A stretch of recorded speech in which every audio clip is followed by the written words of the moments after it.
Hello friends, welcome to the study IQs YouTube channel. मेरा नाम है विशाल चौहान और हिस्ट्री की अपनी सीरीज में आज हम एक और नया टॉपिक पढ़ने जा रहे हैं। आज हम पढ़ेंगे कल के ही टॉपिक को कंटिन्यू करते हुए आगे, यानी कि सोशियो कल्चरल रिफॉर्म्स को हम पढ़ रहे हैं, जिसमें आज हम यंग बंगाल मूवमेंट, सत्यशोधक समाज, प्रार्थना समाज, इस टॉपिक इन्हीं सब टॉपिक्स पे आज हम डिस्कशंस करेंगे। लेकिन आज के टॉपिक पर बढ़ने से पहले हमेशा की तरह मैं बताना चाहूंगा स्टूडेंट्स को कि अगर उन्होंने मेरे प्रीवियस सेशंस नहीं देखे हैं सो स्टडी IQ के चैनल पर जाइए, मेरे नाम से प्लेलिस्ट ढूंढिए, वहां पर उनको हिस्ट्री की प्लेलिस्ट मिल जाएगी, history by Vishal Chauhan. Previous sessions को ज़रूर देखिए, बहुत इंपॉर्टेंट है कि आप पिछले सेशंस को देखें, क्योंकि ये जो पूरी कहानी है, जैसे कि मैं आपको बता रहा हूँ, इस पूरी कहानी को हमें थॉरो तरीके से प्रिपेयर करना है। जैसे कि मैंने आपको हमेशा से कहा है कि these all are foundational sessions, जिसमें हम conceptual knowledge as well as factual knowledge को बेहतरीन तरीके से प्रिपेयर करने की कोशिश कर रहे हैं। सभी कॉन्सेप्ट्स को तो प्रिपेयर कर ही रहे हैं, साथ में ज़्यादा से ज़्यादा फैक्ट्स को भी जोड़ने की कोशिश कर रहे हैं हम। सो make sure you watch all दो सेशंस। वो पिछले सेशंस आप जरूर देखें, बहुत आवश्यक है आपके लिए, बहुत ज़रूरी है उन पिछले सेशंस को आप देखें और कनेक्ट करते जाएं इस पूरी थ्योरी को, इस पूरे कॉन्सेप्ट को कनेक्ट करते जाएं इतिहास के। उसके अलावा आपको सेशन कैसा लगा, हर वीडियो के नीचे जो है वो आपको कमेंट्स जरूर छोड़ने हैं, क्योंकि सेशंस के बीच बीच में मैंने बहुत सारे सवाल पूछे होते हैं, उन सवालों के जवाब आपको देना अनिवार्य है। इससे मुझे पता चल जाता है कि कौन बच्चा कितना जो है वो फॉलो कर रहा है मेरे टॉपिक्स को, राइट। उसके अलावा आप फीडबैक दे सकते हैं, आपको वीडियोस अच्छी लगी, बुरी लगी, क्या कमी लगी, क्या अच्छा लगा, वो सारी चीजें आप शेयर कर सकते हैं। अगर आप सिविल सर्विस एग्जामिनेशन के लिए प्रिपेयर कर रहे हैं सो इस वीडियो की डिस्क्रिप्शन में आपको स्टडी IQ की लर्निंग एप्लीकेशन का लिंक मिल जाएगा। उस एप्लीकेशन को अपने एंड्रॉइड डिवाइस पर इंस्टॉल कीजिएगा। उस एप्लीकेशन पर CSE से रिलेटेड एक थॉरो स्मार्ट कोर्स अवेलेबल है, make sure you check that out. उसके अलावा अगर आप किसी भी गवर्नमेंट जॉब एग्जामिनेशन के लिए प्रिपेयर कर रहे हैं तो बहुत सारा मटीरियल उस एप्लीकेशन पर अवेलेबल है, जाइए, make sure you check that out, देखिएगा उस एप्लीकेशन को, काफ़ी सारी चीज़ें आपको बहुत काम की लगेंगी। So having said this, let us start today's session। जैसे कि आप देख पा रहे हैं, आज हमें पढ़ना है सबसे पहले young Bengal movement and Henry Vivian Derozio को। सो आइए थोड़ा सा बैकग्राउंड प्रिपेयर करते हैं हमेशा की तरह, राइट। सो बैकग्राउंड में पिछले ही सेशन को मैं करना चाहूंगा, बोलना चाहूंगा आपको कि जो पिछला ही सेशन हमने पढ़ा है, यानी कि ब्रह्मो समाज वाला जो टॉपिक है, that is the background for today's topic. मैंने ब्रह्मो समाज वाले टॉपिक में बताया कि भारत में जो सोशल कुरीतियां चलती आ रही हैं उनके इरेडिकेशन के लिए पहली बार जब एक पढ़े लिखे वर्ग में से पहली बार जब बंगाल के क्षेत्र से राम मोहन रॉय ने आवाज उठाई तो किस तरह कुछ लोगों ने उनका सपोर्ट किया और कुछ लोगों ने उनका जो है वो विरोध किया, उन्हीं की फैमिली ने उनका विरोध किया, लेकिन किस तरह वो कामयाब रहे कुछ हद तक इम्पैक्ट क्रिएट करने में सोसाइटी पे। जैसे कि मैंने आपको बताया था कि सती से रिलेटेड जो है वो एक कानून बनवाने में वो कामयाब रहे। आप मुझे तुरंत कमेंट में बताएंगे कब वो कानून पास हुआ, वायसरॉय कौन था, ठीक है। उसके अलावा हमने ब्रह्मो समाज की डेवलपमेंट होते हुए देखी और ब्रह्मो समाज में बंटवारा आते हुए देखा हमने कि किस तरह ब्रह्मो समाज से आदि ब्रह्मो समाज अलग हुआ और उसके अलावा ब्रह्मो समाज ऑफ इंडिया बना और फिर उसके बाद साधारण ब्रह्मो समाज बना। तो ये शिज्म जो हुआ है ब्रह्मो समाज में, उसके रीजंस क्या हैं वो भी हमने समझने की कोशिश करी। तो ये सारी चीजें हम पिछले टॉपिक में पढ़ चुके हैं और वही इंट्रोडक्शन है आज के टॉपिक का कि समाज में, भारतीय समाज में कुरीतियां चलती आ रही हैं, जो और सबसे बड़ी कुरीतियां क्या हैं, महिलाओं के प्रति जो समाज का इतना क्रूर जो रवैया है, एटीट्यूड है समाज का महिलाओं के प्रति, बहुत ज्यादा क्रूअल।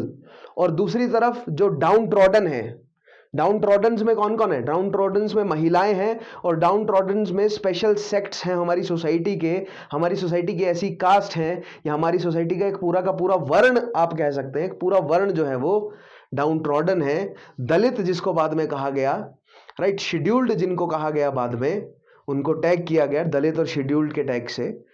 और लेकिन उनकी सिचुएशन में उनकी समस्याएं क्या सुधरी नहीं सुधरी, उसी चीज को हम समझने की कोशिश कर रहे हैं। लेकिन उनकी समस्याओं को मुख्य धारा पर लेकर आना, उनकी समस्याओं के कारण क्या है उस चीज को जग के आगे, मतलब जो समाज है उसके आगे पेश करना, और उसके लिए शुरुआती सोशल एफर्ट्स करने का जो पूरा हमने ऑर्गेनाइजेशंस देखे हैं, शुरुआती ऑर्गेनाइजेशंस, उनमें से ब्रह्मो समाज हम कवर कर लिए पिछले सेशन में। इस बार हम क्या पढ़ रहे हैं? यंग बंगाल मूवमेंट, सत्यशोधक समाज, इस तरह की चीजें आज हम पढ़ेंगे, राइट। तो सोसाइटी की दो सबसे बड़ी समस्याएं, ऐसा नहीं है कि और समस्याएं नहीं है, इकोनॉमिक समस्याएं भी हैं, लेकिन जो इकोनॉमिक और पॉलिटिकल है उसको हम अलग तरीके से करेंगे कवर, राइट। मैंने क्या बोला आपको, जैसे हमने फाउंडेशन ऑफ कांग्रेस पढ़ा था, तो मैंने उसमें बताया था कि अमुक वॉइसरॉय था, तुरंत उसका नाम कमेंट में बताएंगे। उसने कांग्रेस को कहा कि आप सोशल रिफॉर्म्स पे काम करो, लेकिन कांग्रेस ने पॉलिटिकल रिफॉर्म्स पे काम किया। और मैंने आपको बताया था कि कांग्रेस के एस्टेब्लिशमेंट होने से पहले सोशल रिफॉर्म जो है वो हो रहे थे, राइट, पॉलिटिकल रिफॉर्म्स भी हो रहे थे। तो हम उनको दो अलग अलग सेशंस में पढ़ेंगे। अभी हम केवल सोशियो कल्चरल रिफॉर्म्स या सोशल और रिलीजियस रिफॉर्म्स हम पढ़ने की कोशिश कर रहे हैं। ऐसे ऑर्गेनाइजेशंस जिन्होंने, ऐसे संगठन, ऐसी सभाएं, ऐसी समितियां जिन्होंने समाज की जो कुरीतियां हैं उनको दूर करने की कोशिश करी। उसके बाद हम पढ़ेंगे कि समाज को, जो भारतीय समाज है उसको पॉलिटिकल शक्तियां दिलवाना, उसको सिविल लिबर्टीज दिलवाने की कोशिश करी। तो दोनों में डिफरेंस है। पॉलिटिकल शक्ति आप किससे प्राप्त करते हैं? समाज पॉलिटिकल शक्ति किससे प्राप्त करता है? रूलिंग क्लास से, राइट। और समाज में सुधार जो है वो समाज हर वर्ग में, राइट, रूल्ड में भी और रूलिंग वर्ग में भी जो है वो उसके समाज में भी सुधार किए जाने की संभावना हमेशा रहती है, राइट। तो हम, ये बिल्कुल बेसिक है, कंफ्यूज नहीं करना आपको। जो पॉलिटिकल रिफॉर्म्स और सोशियो कल्चरल रिफॉर्म्स हैं, इन दोनों को, दोनों अलग अलग हैं। हो सकता है कि सोशियो कल्चरल रिफॉर्मर्स बाद में पॉलिटिकल रिफॉर्मर्स बन गए, उन्होंने ऐसी ऑर्गेनाइजेशंस ज्वाइन कर ली जो कि पॉलिटिकल रिफॉर्मर्स की तरह काम कर रही थी, जैसे कि कांग्रेस ज्वाइन करी काफी सारे सोशल रिफॉर्मर्स ने, राइट। प्लस कांग्रेस ज्वाइन करके उन्होंने सोशल रिफॉर्मिंग भी चालू रखी। सो दैट मीन्स जो इंटेलिजेंशिया इंडिया का डेवलप हुआ शुरुआत में, अब देखिए वेस्टर्न तर्ज पे एजुकेशन जब आई भारत में शुरू में, राइट, 19वीं सदी यानी कि 19th सेंचुरी के शुरुआती डेकेड्स में जब शुरू हुई वेस्टर्न तर्ज पे एजुकेशन भारत में, तुरंत आप बताएंगे किस चार्टर के माध्यम से पहली बार इन्वेस्टमेंट हुई थी भारत में, कितने और कितने रुपए की इन्वेस्टमेंट की गई थी। उसके बाद इंडिया में वेस्टर्न तर्ज पे एजुकेशन जो है वो आनी शुरू हुई है, या इस तरह कहा जाए कि इंग्लिश पढ़ाया जाना शुरू किया गया है। ये पिछले सेशन में मैं कवर कर चुका हूं। अगर आपने development of education in India under British Raj अगर आपने नहीं पढ़ा है ये टॉपिक, सो मेक श्योर की प्लेलिस्ट में जाएं आप और इस टॉपिक को पढ़ें। मैंने पूरा टॉपिक करा दिया है कि एजुकेशन कैसे डेवलप हुआ है, राइट।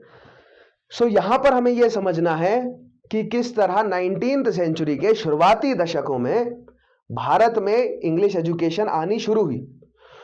उसकी वजह से जो धीरे धीरे एजुकेटेड भारतीय बनने लगे, उन्होंने कैसे भारत की सोसाइटी को रिफॉर्म करने की कोशिश करी, उसमें से ब्रह्मो समाज का एग्जाम्पल हम कल ले चुके हैं।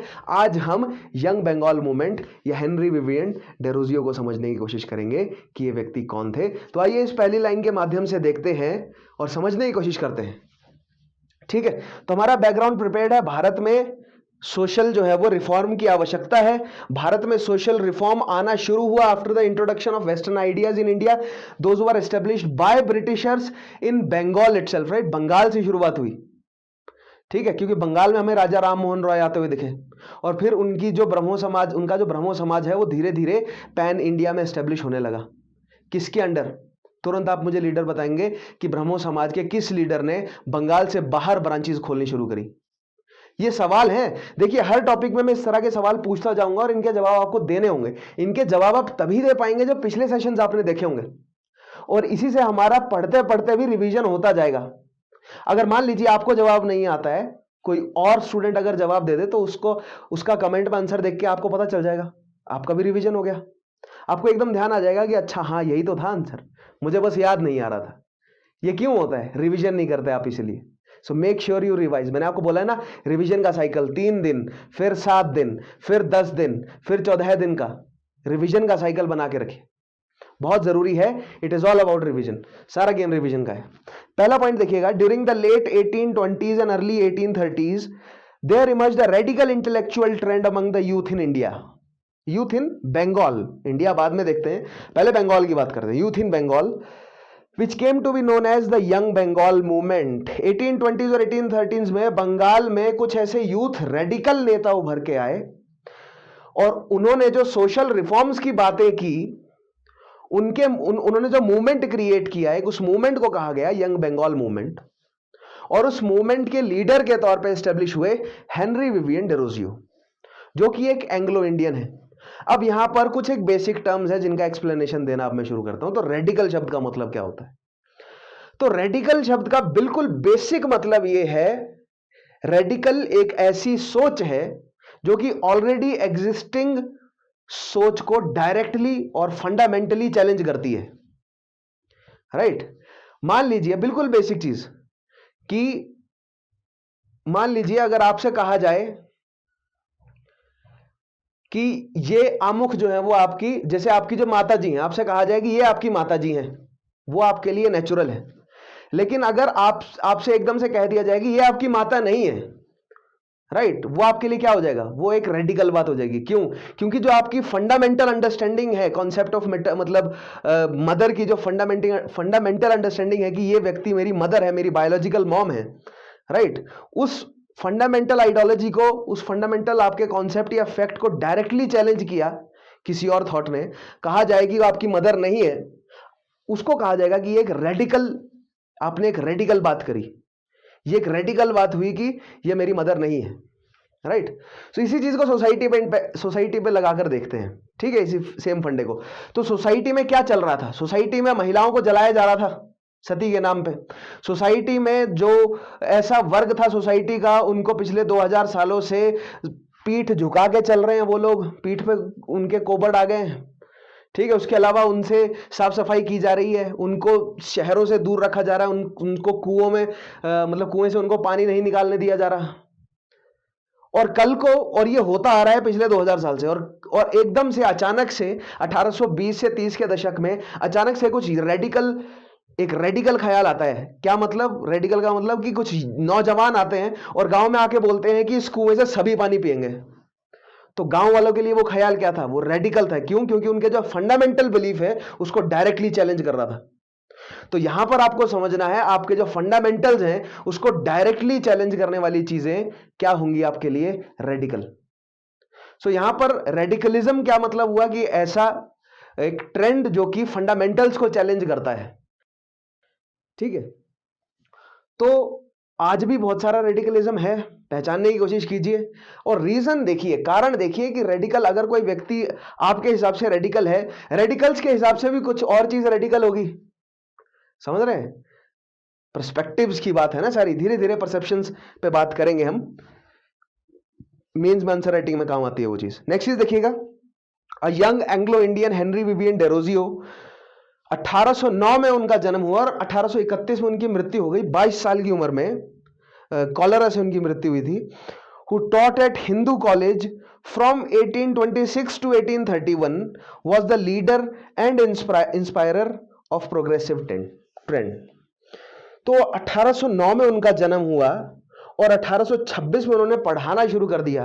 यानी 17 साल की उम्र में उनके पास इतनी नॉलेज एक्वायर कर ली उन्होंने कि उन्होंने पढ़ाना शुरू कर दिया, ठीक है। या इस तरह समझ लीजिए कि उस समय शुरुआत ही हुई थी, राइट, एजुकेशन की, वेस्टर्न एजुकेशन की भारत में, या इंग्लिश की। और ये एक एंग्लो इंडियन है। एंग्लो इंडियन का मतलब क्या होता है? एक ऐसा व्यक्ति जो कि है तो अंग्रेज लेकिन भारतीयकरण हो गया उसका। हो सकता है कि उसके पेरेंट्स में से किसी एक व्यक्ति ने किसी भारतीय महिला से शादी करी हो, या किसी अंग्रेजी महिला ने किसी भारतीय पुरुष से शादी करी हो, और उसके बाद जो ऑफस्प्रिंग्स पैदा हुए वो एंग्लो इंडियंस हैं। या हो सकता है कि ऐसे व्यक्ति जो एक लंबे समय तक भारत में बसा रहा और भारत के कल्चर को उसने अडॉप्ट कर लिया, वो एक एंग्लो इंडियन है। तो उसी तरीके से Henry Vivian Derozio was Anglo Indian. क्योंकि अंग्रेज भारत में 1600 के बाद आना जो है वो इंग्लिशमैन भारत में आना शुरू हो गए। और उससे पहले यूरोपियन जो है वो कब से आ रहे हैं भारत में?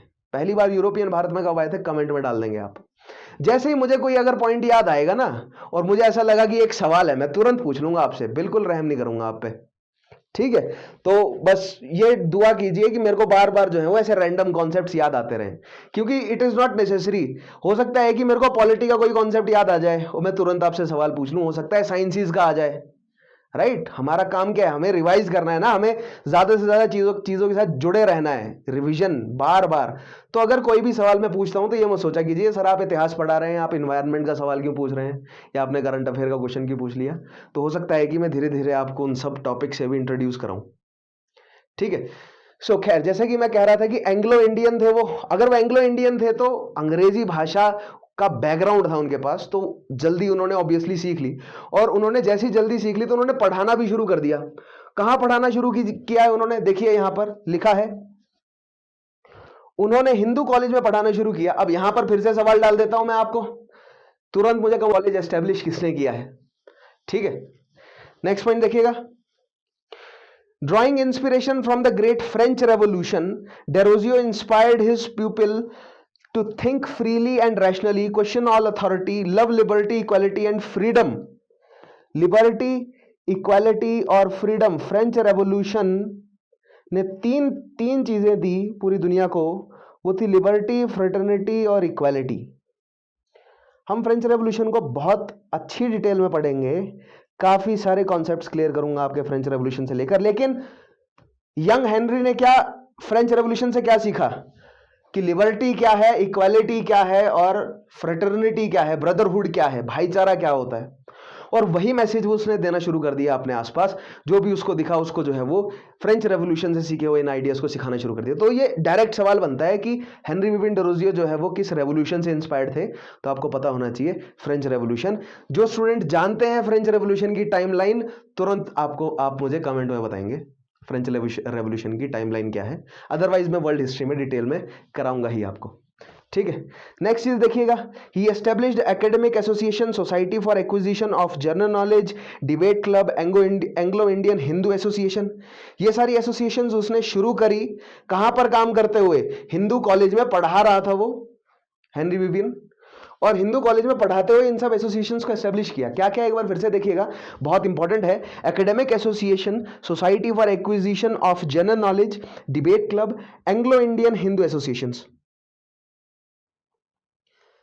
इन एसोसिएशंस के माध्यम से आपको क्या लगता है, इनके नाम से आपको क्या दिख रहा है, ये क्या करना चाहता है वो चर्चा शुरू करना चाहता है। वो चाहता है कि ज्यादा से ज्यादा लोग, क्योंकि उसे पता है कि अभी बंगाल से बाहर जाने का तो कोई सवाल ही नहीं है, अभी इस यूनिवर्सिटी से बाहर जाने का कोई सवाल नहीं है, अभी केवल मैं कलकत्ता में रहते हुए हिंदू कॉलेज के स्टूडेंट्स को ही अगर ये पॉइंट्स सिखा दूं तो ही बहुत है। दैट मीन्स वो ये बात समझता है कि अभी लिमिटेड है। शुरुआत में कॉलेज के अंदर इन एसोसिएशंस के माध्यम से उसने डिस्कशंस, डिबेट्स शुरू करी, ताकि फ्रेटर्निटी, इक्वालिटी और आज़ादी के जो आइडियाज़ हैं, सोशल रिफॉर्म्स के जो आइडियाज़ हैं, वो धीरे धीरे लोगों तक पहुंचे। उसके अलावा यंग बंगाल मूवमेंट जो है वो it was heavily influenced by, आप गेस कर सकते हैं किससे, ऑब्वियसली राजा राम मोहन से हेविली इन्फ्लुएंस्ड विवियन डेरोजियो। और राजा राम मोहन के ही मतलब उन्हीं के ही एक्ट्स को फॉलो करते हुए इन्होंने सोशल रिफॉर्म्स में महिलाओं के लिए आवाज उठाई। उसके अलावा विडो रीमैरिज की इन्होंने आवाज उठाई, और सती प्रथा के खिलाफ जो है वो थोड़ा बहुत इन्होंने काम करने की कोशिश करी। जमींदारों के खिलाफ इन्होंने, जमींदार जो बहुत ज्यादा जो है वो टैक्स और बहुत इलीगली जो है वो टैक्स इंपोज कर रहे हैं पीजेंट्री पे, तो इन सब चीजों पे उन्होंने, इन सब सोशल इश्यूज पे आवाज उठाई, डिस्कशंस करवाए, डिबेट्स करवाई, लेकिन इफेक्टिव नहीं रह सके। क्यों नहीं रह सके? पहली बार तो इनकी छोटी उम्र को देखकर किसी ने इनकी बात को सीरियसली नहीं लिया। एक ये बहुत बड़ी समस्या है भारत में कि अगर आपकी उम्र छोटी है ना, आपको भी फील होता होगा कि कई बार आपको लगता होगा कि अगर आपकी उम्र छोटी है तो आपकी इंटेलिजेंस को कम आंका जाता है। ऑब्वियसली अगर आपकी उम्र छोटी है तो हो सकता है कि आपका एक्सपीरियंस डेफिनेटली कम हो, राइट, लेकिन आपकी इंटेलिजेंस को कम आंका जाता है। हमारे यहां, हमारे कल्चर में उम्र की इज्जत की जाती है, और इसमें कुछ गलत नहीं है। ठीक है, it is a very healthy practice कि उम्र दराज व्यक्ति की इज्जत होनी चाहिए। लेकिन अगर कोई युवा है, कोई नौजवान है, उसकी भी तो आप इज्जत कर सकते हो ना, उसको भी, उसके ओपिनियंस की भी तो आप रिस्पेक्ट कर सकते हो। जस्ट बिकॉज कि वो व्यक्ति यंग है डजंट मीन कि वो व्यक्ति लर्नड नहीं होगा। हो सकता है कि उनका जो रेडिकल आइडियाज है उनमें कोई तथ्य छुपा हो, क्योंकि रेडिकलिटी जो है ना, जो रेडिकलिज्म है, वो हमें नजर नहीं आएगा। मान लीजिए कि आपको कोई, मैंने ऐसी बात बोली जो आपके लिए बहुत रेडिकल है, सोच के देखिए, आपके जो बिल्कुल डीपेस्ट बिलीफ्स हैं, आपका जो बिल्कुल पक्का बिलीफ है, उसको अगर चैलेंज करने वाला कोई आइडिया आता है तो क्या आप उस चीज को मानेंगे? जैसे मैंने कहा ना कि ये आपकी माता हैं, जिन्हें आप जिन आपकी जो बायोलॉजिकल मदर हैं, जिनको आप अपनी मदर समझते हैं, कल को अगर कहा जाए कि ये तुम्हारी माता नहीं है, तो डायरेक्टली आपके बिलीफ सिस्टम को चैलेंज दिया ना, that is radical for you. So जो रेडिकल उन्होंने बातें करी वो सोसाइटी को नहीं हिला पाई। 2000 सालों से सोसाइटी बहुत, बाहर से देखने में हमारी सोसाइटी ना बहुत ज्यादा ऐसा लगता है कि कचरा है, लेकिन अगर आप बारीकी से स्टडी करेंगे ना तो बहुत बेहतरीन तरीके से बुना गया है सोसाइटी को, और इतना जबरदस्त बुना गया है। मैं आपको एक्सप्लेन करूंगा सोसाइटी वाले पार्ट में, जब एंशिएंट में सोसाइटी समझाऊंगा मैं आपको कैसे डेवलप हुई है इंडिया की सोसाइटी, और उन ऐसी डेवलप हुई है कि 2000 सालों तक टिका हुआ है वो सिस्टम। और 19वीं शताब्दी के शुरुआत में जो सोशल रिफॉर्म्स आनी शुरू हुई, वो कुछ खासा बड़ा चेंज अभी तक नहीं ला पाई है सोसाइटी के उस स्ट्रक्चर में। इतना जबरदस्त जो है वो उन्होंने बुना है सोसाइटी को, तो वो समझेंगे। और वो Henry Derozio, young Henry Derozio और उनकी यंग बंगाल मूवमेंट जो है वो नहीं ला सकी, लेकिन उन्होंने किया क्या, उन्होंने चर्चा शुरू कर दी। ये भी बहुत जरूरी चीज है कि चर्चा शुरू तो हो, एक बार चर्चा शुरू हो, धीरे धीरे उसमें से मूवमेंट निकल आएगा। सो राजा राम मोहन रॉय से इन्फ्लुएंस यंग बंगाल मूवमेंट, इनकी चर्चाओं से इन्फ्लुएंस्ड हुए आगे आने वाली पीढ़ियां। सो इतिहास में इनके लिए खास जगह है, इसीलिए याद रखा जाता है इन्हें, ठीक है। और वैसे दूसरी बात इसलिए भी याद रखा जाता है that he was an Anglo Indian, तो डॉक्यूमेंट हुई उनकी बातें ज्यादा। खैर वो एक अलग नजरिया है। नेक्स्ट चीज देखिएगा, ही एस्टेब्लिश्ड, ये पॉइंट देख लिया हमने, academic association, society for acquisition of general knowledge. बहुत इंपॉर्टेंट है, डायरेक्ट क्वेश्चन है कि ये किसने एस्टेब्लिश किया है। पता होना चाहिए आपको कि society for acquisition of general knowledge किसने एस्टेब्लिश किया है। डिबेट क्लब किसने, डिबेट क्लब तो खैर इतना ये बिल्कुल ऐसा हो गया ना कि क्लियर नहीं है ना कि कौन सा डिबेट क्लब, कहाँ का डिबेट क्लब, लेकिन society for acquisition of general knowledge से क्लियर हो जाता है कि एक स्पेसिफिक किसी ऑर्गेनाइजेशन की बात की जा रही है, सोसाइटी की बात की जा रही है। नेक्स्ट चीज देखिएगा, नेक्स्ट पॉइंट आपको दिख रहा है यहां पर, Derozio was perhaps the first nationalist point of modern time. अब जो नेशनलिस्ट आइडिया है ना, सोशल रिफॉर्म के जो आइडिया हैं, अभी उसने पॉलिटिकल लिबर्टी की बात जो है वो बड़े तौर पर नहीं की, लेकिन फिर भी उस पर नेशनलिस्ट का तबका लगाया गया, क्योंकि नेशनलिज्म को ग्लोरीफाई करना बहुत आवश्यक था। ठीक है, नेशनलिज्म की जो भावना है उसको ग्लोरीफाई करना बहुत आवश्यक था, क्योंकि India was a nation in making. तुरंत कमेंट में बताएंगे किसने कहा है, ठीक है। भारत जो है वो एक राष्ट्र के तौर पर उभर रहा था, और जो भारत के नागरिक हैं उनके अंदर यह भावना जगानी बहुत आवश्यक थी कि वो भारतीय हैं, और रोल मॉडल्स, हीरोज, पेट्रियट्स और मार्टियर यानी शहीदों के, इन सब लोगों का इस्तेमाल किया जाता है इतिहासकारों द्वारा, या नॉट जस्ट इतिहासकार लेकिन जो प्रोपेगेंडिस्ट होते हैं उनके द्वारा भी इन सब लोगों का इस्तेमाल किया गया है, ताकि भारत में वो, भारतीयों में वो नेशनलिज्म की भावना आए, राइट। इसीलिए डेरोजियो को कहा गया कि he was a nationalist, first nationalist poet. बहुत इंपॉर्टेंट है ऐसा बोलना, क्योंकि नेशनलिज्म की भावना भारतीयों में आनी बहुत जरूरी थी। जैसे मैंने बोला ना कि भारत क्या था, अंग्रेजों द्वारा इस पूरे, या हिंदुस्तान कहा जाए तो हिंदुस्तान क्या था, it was a geographical expression, right, कि हिंद नदी के आगे का सारा एरिया जो है वो हिंदुस्तान है ना। फारसियों ने देखा ना, फारसियों ने तो इस तरह कहा कि हिंद नदी के आगे वाले सारे जो हैं, जो भी है, जहां तक है ये हिंदुस्तान है, राइट। लेकिन आज हम देख पाते हैं ना कि जो सुलेमान की पहाड़ियां इधर, जो जहां पर खत्म होता है म्यांमार के साथ लगता हुआ बॉर्डर है, जो असम सिंटेक्स है, ठीक है, हिमालय का, और नीचे पेनिनसुलर पार्ट, ये जो फिजिकल बॉर्डर्स है इंडिया के, दिस इज ये है हमारा भारतीय उपमहाद्वीप।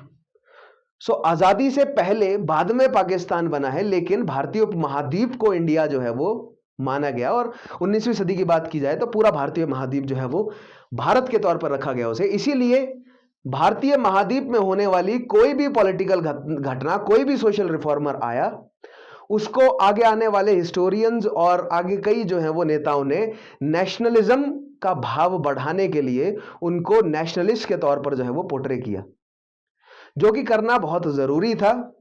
और इसी चीज को ब्रिटिशर्स ने क्रिटिक किया है कि देखो तुम जबरदस्ती जो है वो किसी व्यक्ति को नेशनलिस्ट का टैग लगा रहे हो, जबकि ये तो बंगाल के क्षेत्र में था, केवल बंगाल से तो बाहर निकला ही नहीं। इस व्यक्ति की डिमांड तो केवल लिमिटेड थी, केवल कलकत्ता और मैक्सिमम बंगाल के क्षेत्र, बंगाल तो छोड़िए, केवल कलकत्ता भी नहीं, उसके कॉलेज के आसपास के एरिया पे इन्फ्लुएंस था इनका। इनको कैसे आप नेशनलिस्ट कह सकते हैं? तो ये आपको समझना पड़ेगा इन डिबेट्स को कि नेशनलिस्ट क्यों कहा जाता है, और नेशनलिस्ट के नाम पर जो है वो अब उसका गलत इस्तेमाल भी हो सकता है, राइट। लेकिन हेनरी विविन डेरोजियो को फर्स्ट नेशनलिस्ट पोएट कहा गया क्योंकि उन्होंने अपनी पोएम्स के माध्यम से जो भारत में सामाजिक कुरीतियां चल रही हैं, जो बंगाल के क्षेत्र में प्रशासनिक यानी कि एडमिनिस्ट्रेटिव रिफॉर्म्स की जो जरूरत है, उन सवालों को उठाया उन्होंने बंगाल के क्षेत्र में, इसीलिए उनको नेशनलिस्ट पोएट कहा गया, राइट। नेशनलिस्ट क्यों कहा गया? तो क्योंकि पूरे भारत के लोगों में नेशनलिज्म की भावना आए और बनी रहे। देखिए, अगर आपके अंदर नेशनलिज्म की भावना ना हो ना, मान लीजिए एक तौर पर एक फॉर एग्जांपल अज्यूम करते हैं कि आपके अंदर नेशनलिज्म की भावना नहीं है, तो क्या है आपकी आइडेंटिटी? मतलब राइट, आपकी आइडेंटिटी क्या है? मान लीजिए अगर कल को आपको ख्याल आता है कि मैं भारत का निवासी नहीं हूं, मैं इस देश, दुनिया के किसी देश का निवासी नहीं हूं, जैसे कि मैं बोलता हूं citizen of the earth, right, citizen of the earth वाला आपको ग्लोबल परसेप्शन क्रिएट करना है। इसका मतलब ये नहीं है कि आपके अंदर नेशन की भावना नहीं होनी चाहिए, आपका नेशन है, आप ही के लोग हैं, राइट। और ये नेशन की भावना बहुत जरूरी है, जुड़ा रहना बहुत जरूरी है एक पॉलिटिकल, जियो पॉलिटिकल रीजन का आपस में। सो खैर, इन सब चीजों पे आगे देंगे ध्यान, छोटी छोटी चीजों को डिस्कस करेंगे, बहुत मजा आता है इन सब छोटी छोटी बातों पे डिस्कस करना, ठीक है। अगर आपको आता हो इस तरह के कॉन्सेप्ट पे, मतलब अगर आपको मजा आता है इस तरह की छोटी छोटी चीजें जो बिल्कुल बारीक बारीक चीजें होती है, तो कमेंट में मुझे बताया कीजिए, मैं चेक करता हूं, मुझे बताया कीजिए कि किस तरह का सेशन जो है वो लेकर आऊं मैं, ठीक है। तो मैं उसी हिसाब का सेशन जो है वो लेकर आऊंगा। सो मेक श्योर कि आप कमेंट पे मुझे बताएं जरूर, क्योंकि अभी हम डायरेक्टली मिल नहीं सकते, राइट, ऑफलाइन क्लासेस नहीं लगा सकते हैं, तो ये ऑनलाइन मेथड माध्यम की वजह से ही मैं आपके साथ जुड़ा हुआ हूं, तो कमेंट्स के माध्यम से ही जुड़ा हुआ हूं मैं आपके साथ, राइट। सो कमेंट्स मैं पढ़ ले रहा हूं आपकी, मुझे उसमें आप फीडबैक हमेशा देते रहें, ठीक है। नेक्स्ट चीज देखिए, फर्स्ट नेशनलिस्ट पोएट कहा गया, ठीक है। Next is Derozio was removed from the Hindu college in 1831 because of his radicalism. अपने रेडिकलिज्म के चलते डेरोजियो को 1831 में हटा दिया गया, निकाल दिया गया हिंदू कॉलेज से। क्यों? क्योंकि बहुत ज्यादा रेडिकल थे उनके आइडियाज, और उनकी कंप्लेंट हो गई और उनको निकाल दिया गया। कम उनकी उम्र थी, इतना पॉलिटिकल कॉन्टेक्ट उनका था नहीं कि अपने आप को रुकवा लें, अपनी टर्मिनेशन को रुकवा लें, राइट। इतना उनके पास पॉलिटिकल इन्फ्लुएंस नहीं था, निकाल दिया गया नौकरी से। और फिर उसी वर्ष बाद में उनकी मृत्यु भी हो गई। कॉलेरा फैला था उस समय बंगाल के क्षेत्र में, कॉलेरा की वजह से उनकी मृत्यु होगी। तुरंत मुझे कमेंट में बताएंगे कि कॉलेरा का जो पैथोजन है उसका नाम क्या होता है, ठीक है, और किस तरह की बीमारी है कॉलेरा, तुरंत आप मुझे कमेंट में बताएंगे। नेक्स्ट चीज देखिएगा, The Derosians lacked any real link with the masses. For instance, they failed to take up the peasants' cause. अब यहां मैंने आपको बोला ना कि जो डेरोजियन है, जो डेरोजियंस हैं, यानी जो हेनरी के फॉलोवर्स हैं, वो जनता से नहीं जुड़ सके। और मैं आपको हमेशा बोलता हूं कि भारत, आप किसे भारत कहेंगे? आप भारत की जनता को भारत कहेंगे, ठीक है। और भारत की जो आम जनता है वो कौन है? वो भारत की वर्किंग क्लास है, वो भारत की पीजेंट्री है, ठीक है। तो भारत की वर्किंग क्लास और पीजेंट्री तक तो ये पहुंच ही नहीं पाए। ये अभी कॉलेज में पढ़ने वाले व्यक्ति थे, नौजवान थे, धीरे धीरे अपने मूवमेंट को बढ़ा रहे थे, लेकिन अभी इनकी पहुंच जो है वो दूर तक नहीं थी। और हेनरी के कॉलेज से निकाले जाने के बाद और फिर उनकी मृत्यु के बाद जो है वो इनका ऑर्गेनाइजेशन डिसॉल्व हो गया, ठीक है। इनके जो पार्टिसिपेंट थे, जो ऑर्गेनाइजेशन के पार्टिसिपेंट थे, उन्होंने अलग अलग ऑर्गेनाइजेशंस को ज्वाइन कर लिया, क्योंकि ब्रह्मो समाज काफी कैपेबल था उस समय, राइट। नेक्स्ट चीज देखिएगा, सुरेंद्रनाथ बनर्जी ने क्या कहा है डेरोजियंस के बारे में। बहुत इंपॉर्टेंट पॉइंट है। Surendranath Banerjee was to describe the Derozians as, बाद में इन्होंने डिस्क्राइब किया डेरोजियंस को, the pioneers of the modern civilisation of Bengal, the conscript fathers of our race whose virtues will excite veneration and whose failings will be treated with gentlest considerations. So जैसे कि उनकी जो, जहां पर वो फेल हुए, जैसे मैं उनको बोल रहा हूं कि वो फेल क्यों हुए, मैंने आपको कारण बताया ना, so I am gentle with that. तो वही चीज सुरेंद्रनाथ बनर्जी ने बोली कि उनके जो फेलियर हैं उनको जेंटली ट्रीट किया जाएगा, क्योंकि वो जस्टिफाइड था उनका फेलियर, ठीक है। क्योंकि ऑर्गेनाइजेशन छोटी थी और अभी वो ग्लोबल परसेप्शन तो छोड़िए, अभी वो नेशनल परसेप्शन डेवलप नहीं हुआ था। बंगाल बंगाल प्रोविंस अलग था, ठीक है।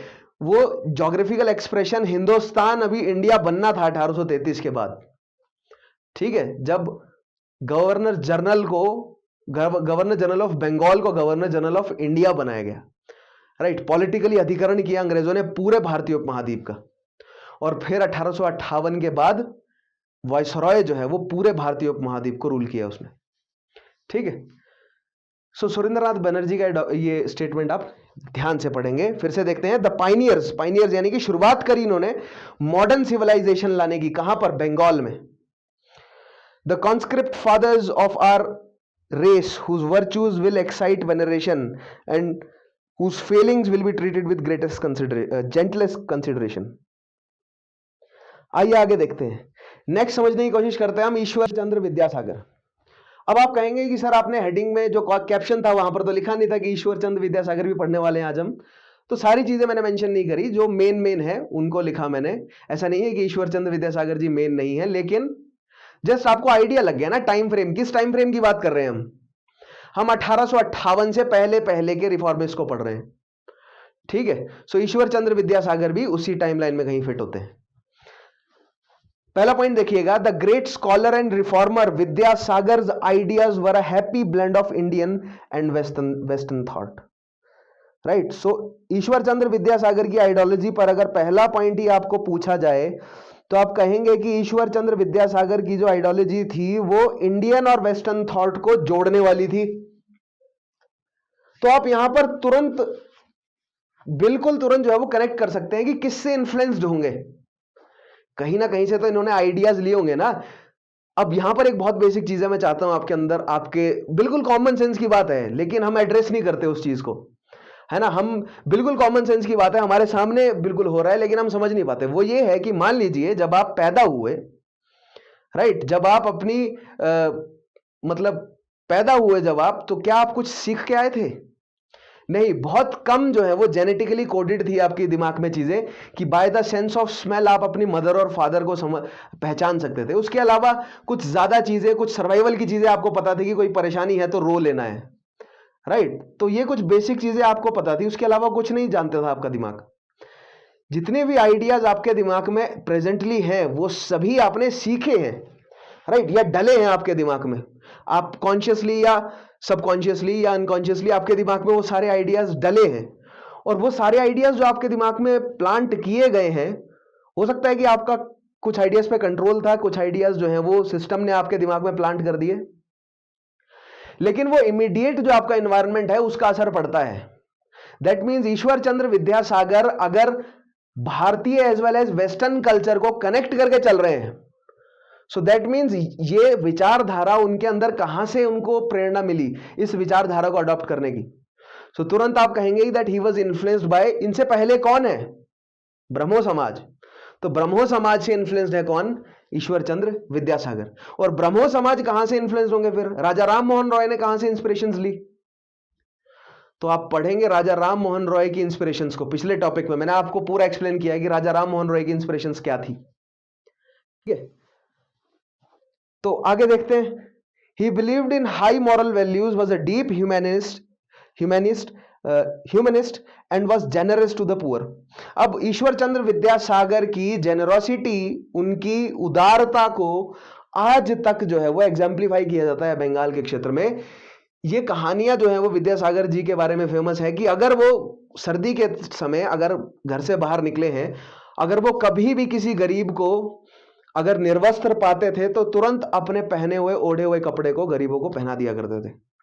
इनफैक्ट उन्होंने अपने जीवन में इतना त्याग किया अपने रिसोर्सेस का कि कई समय पर बैंकरप्सी यानी कि मतलब पूरी तरह वो खुद इकोनॉमिकली पूरी तरह ड्रेन हो गए। खुद की जो है वो सारी उनकी सारी धनराशि जितने भी उन्होंने जुटाई थी वो सब जो है उन्होंने सर्विस पे लगा दी। आज हम समझेंगे उन्होंने क्या क्या सोशल सर्विसेज की, इसीलिए उनको याद रखा जाता है इतिहास में। ईश्वर चंद्र विद्यासागर, याद रखेंगे विद्यासागर, 21 साल की उम्र में उनको टाइटल मिला था बिकॉज उन्होंने बहुत ज्ञान इकट्ठा कर लिया था, राइट। इसलिए उनको विद्या का सागर, ज्ञान का सागर जो है वो टाइटल मिला 21 साल की उम्र में। नेक्स्ट चीज देखिएगा, in 1850 he became the principal of Sanskrit college. 1850 में संस्कृत कॉलेज के प्रिंसिपल बने। He was determined to break the priestly monopoly of scriptural knowledge and for this he open the Sanskrit college to non Brahmins. Sanskrit college के 1850 में बने वो principal. Principal बनते ही authority उनके पास है क्योंकि प्रधान आचार्य हैं वो, ठीक है। सो कौन पढ़ेगा कौन क्या पढ़ेगा वो सब उनके कंट्रोल में है। सो विद्यासागर जी वैसे हैं तो ब्राह्मण, लेकिन गरीब, बहुत गरीब बैकग्राउंड के थे। बहुत स्ट्रगल करते हुए जो है वो उन्होंने अपना करियर डिजाइन किया और पहुंचे वो प्रिंसिपल की पोस्ट तक संस्कृत कॉलेज के। लेकिन एक डीप सेंस थी उनके अंदर कि जो ब्राह्मणिकल मोनोपोली है ना, जो कि ब्राह्मण क्लास की, जो हिंदू रिलीजन में ब्राह्मण क्लास की जो मोनोपोली है स्क्रिप्चुअल, जो भी स्क्रिप्चर्स की रीडिंग पे, यानी कि जितने भी धर्म ग्रंथ है उसको केवल ब्राह्मण ही पढ़ सकते हैं, इस मोनोपोली को तोड़ने की कोशिश करी उन्होंने। क्योंकि उन्होंने कहा कि अगर सोसाइटी को डिजाइन किया गया है इन स्क्रिप्चर्स के माध्यम से, तो सोसाइटी के हर वर्ग को इसको पढ़ने की आवश्यकता है, राइट। सो यहां पर जो है वो हमें फिर से एक रेडिकलिज्म आता हुआ दिखा। ऑब्वियसली उनको सोसाइटी का जो है वो फेस करना पड़ा होगा, लेकिन इस समय वो प्रधानाचार्य हैं, वो कॉलेज का कोई स्टूडेंट या कॉलेज का कोई फैकल्टी नहीं है जिसको निकाल दिया जाएगा, राइट। सो उन्होंने नॉन ब्राह्मण्स, चाहे वो क्षत्रिय वर्ग के हों, वर्ण के हों, वैश्य वर्ण के हों, शूद्र वर्ण के हों, खास करके शूद्र वर्ण के हों, उनके लिए डोर्स खोल दिए कि आइए आप जो हैं वो ब्राह्मणिकल, जो वैदिक या उपनिषद जो स्क्रिप्चर्स हैं इनको पढ़िए, इनकी स्टडी कीजिए। बहुत रेडिकल कदम था, पहली बार भारत में देखने को मिला, इसीलिए इस चीज को एग्जाम्पलीफाई किया गया है, ठीक है। याद रखेंगे, बहुत इंपॉर्टेंट पॉइंट है। नेक्स्ट चीज देखिएगा, he introduced western thought in Sanskrit college to break the self impose isolation of Sanskrit learning. अब संस्कृत कॉलेज में वेस्टर्न थॉट्स को लाना शुरू किया, लिबर्टी के आइडियाज को, फ्रेटर्निटी के आइडियाज को, इक्वालिटी उन्होंने पढ़ानी शुरू करी, जो यूरोपियन आइडियोलॉजीज है वो पढ़ानी शुरू करी। उसके अलावा मैकेनिक्स की पढ़ाई, यानी कि जो मशीन लर्निंग है वो उन्होंने शुरू करवाई वहां पे। टेक्निकल, यानी कि टेक्निकल पढ़ाई जो है वो संस्कृत कॉलेज में शुरू करवाई। तो ये बहुत इंपॉर्टेंट स्टेप्स था। देख रहे हैं आप, ये लोग पाइनियर हैं, इन्होंने पहली बार किया ये चीज, राइट, पहली बार किया। और आज हमें क्या प्रोडक्ट देखने को मिलता है कि एक यूनिवर्सिटी में मेडिकल साइंसेज भी पढ़ाई जाती हैं, उसी यूनिवर्सिटीज में ह्यूमैनिटीज के सब्जेक्ट भी पढ़ाए जाते हैं सभी, उसी यूनिवर्सिटीज में आर्ट भी पढ़ाई जाती है सभी, उसी सेम यूनिवर्सिटी में टेक्निकल एजुकेशन भी दी जाती है, और वही सेम यूनिवर्सिटी जो है वो समाज के हर एक वर्ग के लिए खुली हुई है। समाज का हर एक तबका, हर एक वर्ग उस यूनिवर्सिटी में आके सेम क्लास में, सेम बेंचेस में बैठ के जो है वो एजुकेशन प्राप्त कर सकता है। आज ये हमारे लिए नॉर्मल है, तब ये रेडिकल था, लेकिन शुरुआत तब से हुई है और आज जो है वो नॉर्मलाइजेशन हो गया इन कॉन्सेप्ट्स का। तो जो रेडिकल है वो एक समय पर आकर नॉर्मल हो जाता है, ध्यान रखिएगा, ठीक है। तो ये जो रेडिकल नॉर्मल हो जाता है ना, इस थॉट को होल्ड करके रखिए दिमाग में, क्योंकि इसी थॉट पे एग्जाम्पल, इसी सेम कॉन्सेप्ट पे जो रेडिकल नॉर्मल हो गया, इसी सेम कॉन्सेप्ट पे मैं काफी सारे एग्जाम्पल्स निकाल के लाऊंगा। इतिहास में इन सब चीजों को समझेंगे हम कि रेडिकल कैसे नॉर्मल हो गया, ठीक है। नेक्स्ट चीज देखिएगा, he introduce western thought in Sanskrit, ये तो पढ़ लिया हमने। नेक्स्ट पॉइंट देखिएगा, as an academician he evolved a new methodology to teach Sanskrit. यानी कि संस्कृत को पढ़ाने की नया तरीका जो है वो उन्होंने इवॉल्व किया। जिस तरह मैं इतिहास को पढ़ाने का नया तरीका इवॉल्व करने की कोशिश कर रहा हूं, अब ये मत समझिएगा कि मेरा जो तरीका है वो जेन्युइनली मेरा है खुद का, और ऐसा नहीं है। जैसे आप इतिहास के स्टूडेंट हैं, मैं भी उम्र भर इतिहास का स्टूडेंट ही रहने वाला हूं, ठीक है। क्योंकि इतिहास एक ऐसा सब्जेक्ट है, या ह्यूमैनिटीज का कोई भी सब्जेक्ट हो, ह्यूमैनिटीज ऐसी चीज है, या चलो इस सवाल को इस तरह पुट करते हैं कि how humanity subject are different from physical sciences. Physics, chemistry, biology से हिस्ट्री, इकोनॉमिक्स, पॉलिटिक्स जो है वो अलग कैसे हैं? क्योंकि जो फिजिकल साइंस है वो वैसी ही रहने वाली है, given provided the situation, right. अगर अर्थ की सरफेस पे कोई फिजिकल फिनोमेना काम कर रहा है, मान लीजिए स्ट्रेस, स्ट्रेन, इस तरह के जो फिजिकल फिनोमेना हैं वो पूरे थ्रू आउट अर्थ वैसे ही रहने वाले हैं, given the position, right. Temperature, pressure पर डिपेंड करता है, यानी कि उन फिजिकल क्वांटिटीज के हिसाब से। सो वो चेंज नहीं होगा, लेकिन इतिहास की हमारी समझ हो सकता है कि 10 साल बाद बदल जाए, right.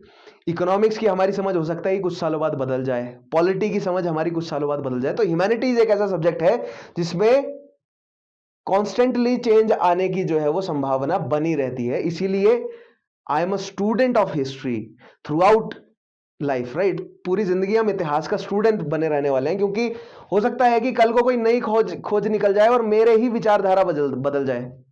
So nothing is permanent, ध्यान रखिएगा। ह्यूमैनिटीज के सब्जेक्ट में कोई चीज फिक्स नहीं होती, सब कुछ जो है वो रिसेंट फाइंडिंग्स के ऊपर बेस्ड होता है।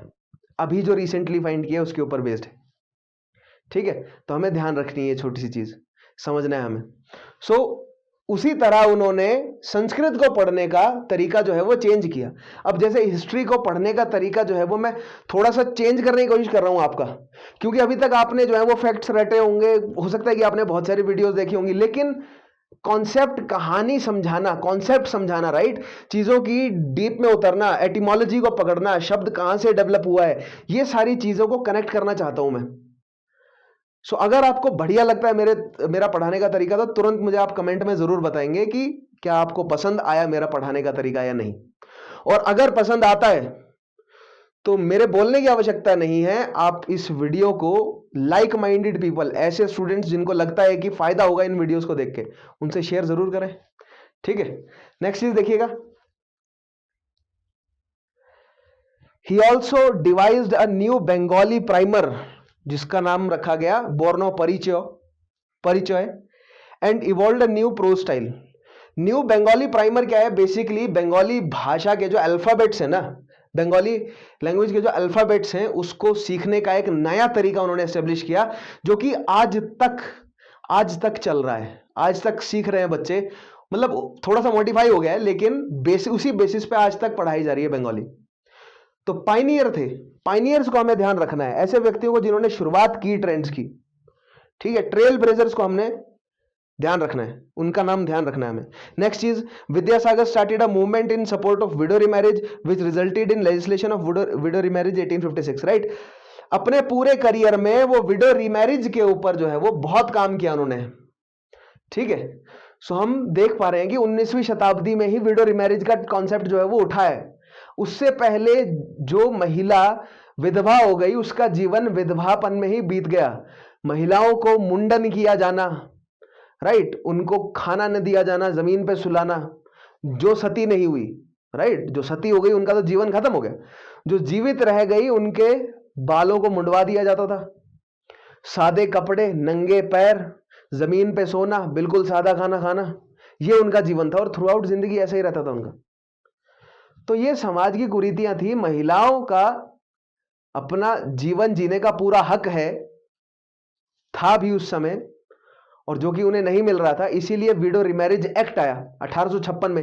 किसके एफर्ट्स की वजह से? ईश्वर चंद्र विद्यासागर के एफर्ट्स की वजह से। तुरंत आप मुझे कमेंट में बताएंगे कि 1856 में वायसरॉय कौन था जो लेकर आया इस एक्ट को? तुरंत आप मुझे कमेंट में बताएंगे चीजें। Next, he was also a crusader against child marriage and polygamy। अब ये चाइल्ड मैरिज, विडो रीमैरिज तो है ही एक इशू, एक और बड़ा इशू है चाइल्ड मैरिज, और एक और बड़ा इशू है पोलीगैमी। पोलीगैमी यानी कि बहुपत्नीवाद।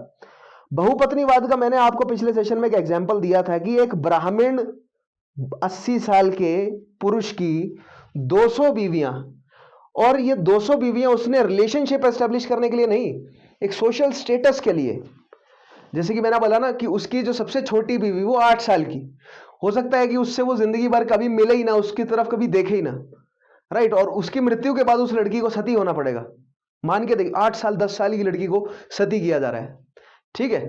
तो चाइल्ड मैरिज, इस चीज पे निर्धारण स्थापित करना कि किस उम्र की लड़की की शादी की जाए, बहुत बड़ी कुरीति है। आप सोच के देखिए, 8 साल की लड़की को ब्याह दिया जाना कितनी बड़ी समस्या है समाज की।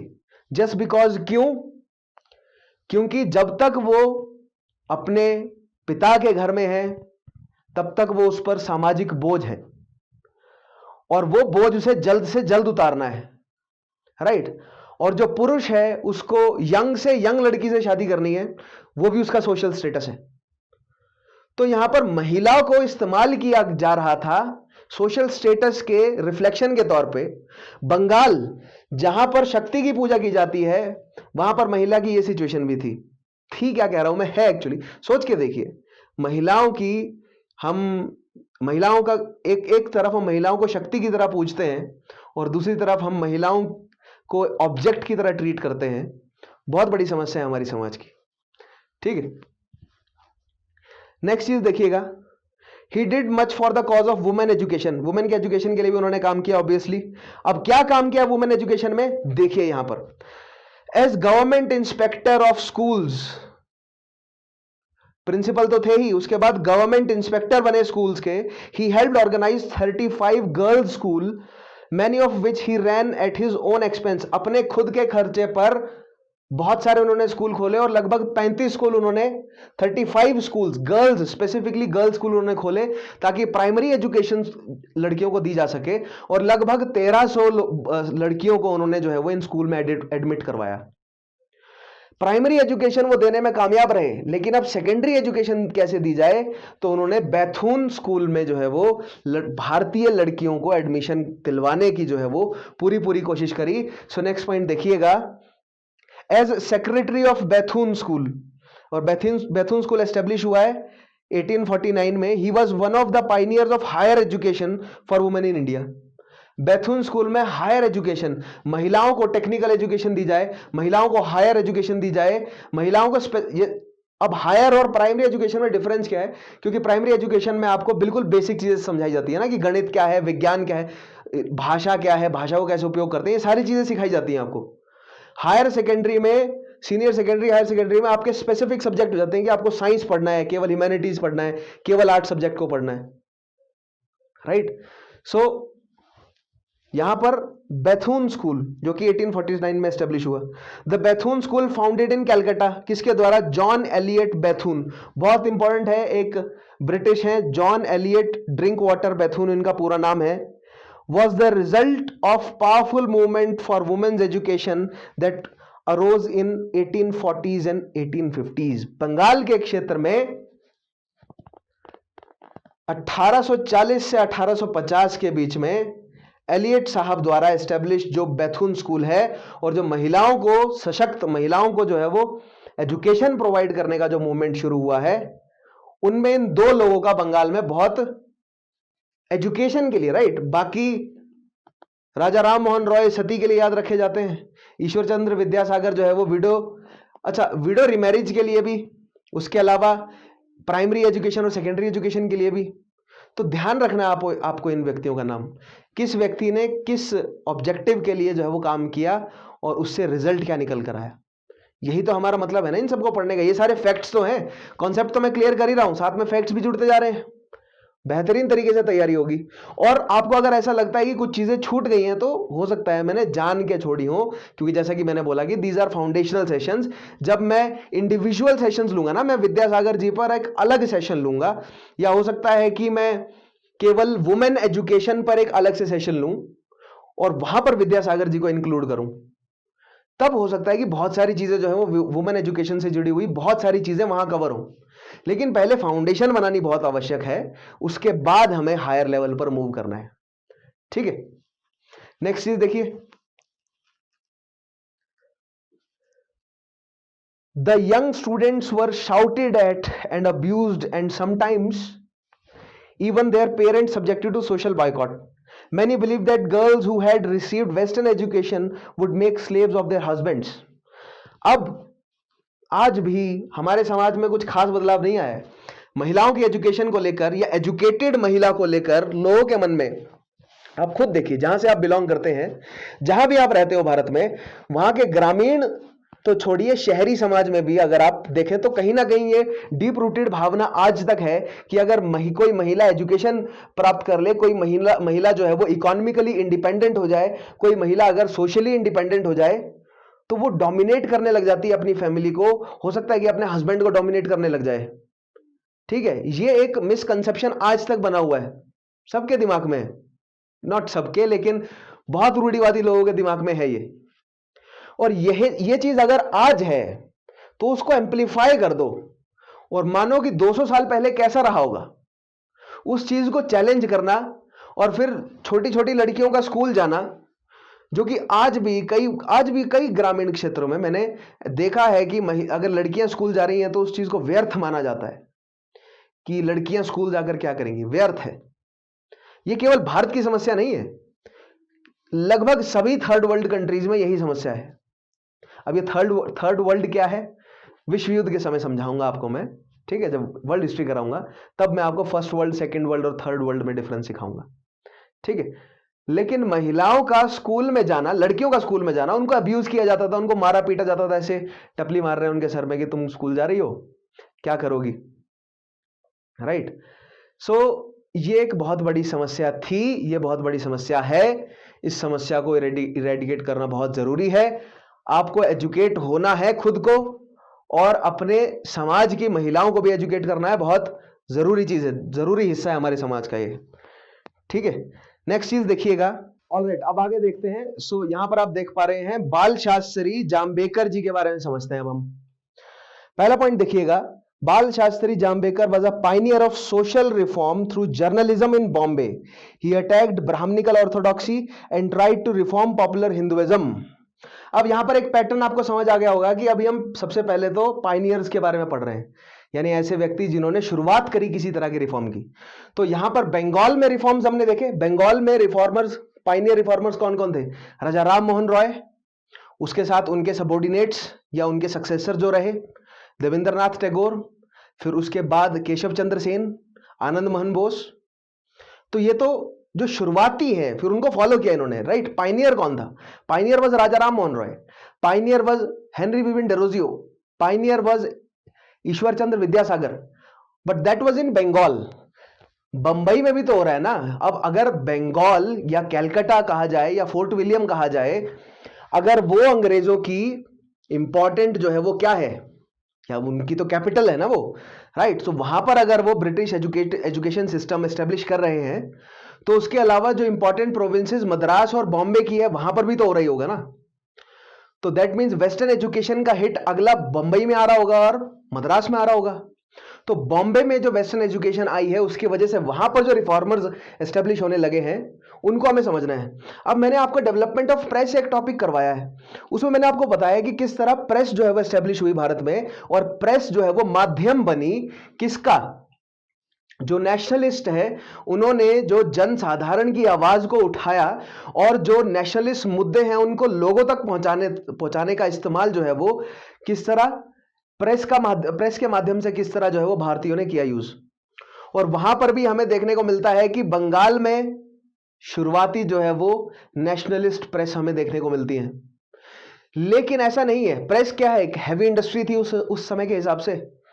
उसी तरह की हैवी इंडस्ट्री, यानी कि प्रेस इतनी ज्यादा हैवी इंडस्ट्री भी नहीं है, ठीक है, लेकिन फिर भी काफी बड़ी होती है मिल, अगर मिल लगे पूरी तो। अदरवाइज एक प्रेस लग रही है तो इतना ज्यादा बड़ा नहीं है, लेकिन इंडस्ट्री है।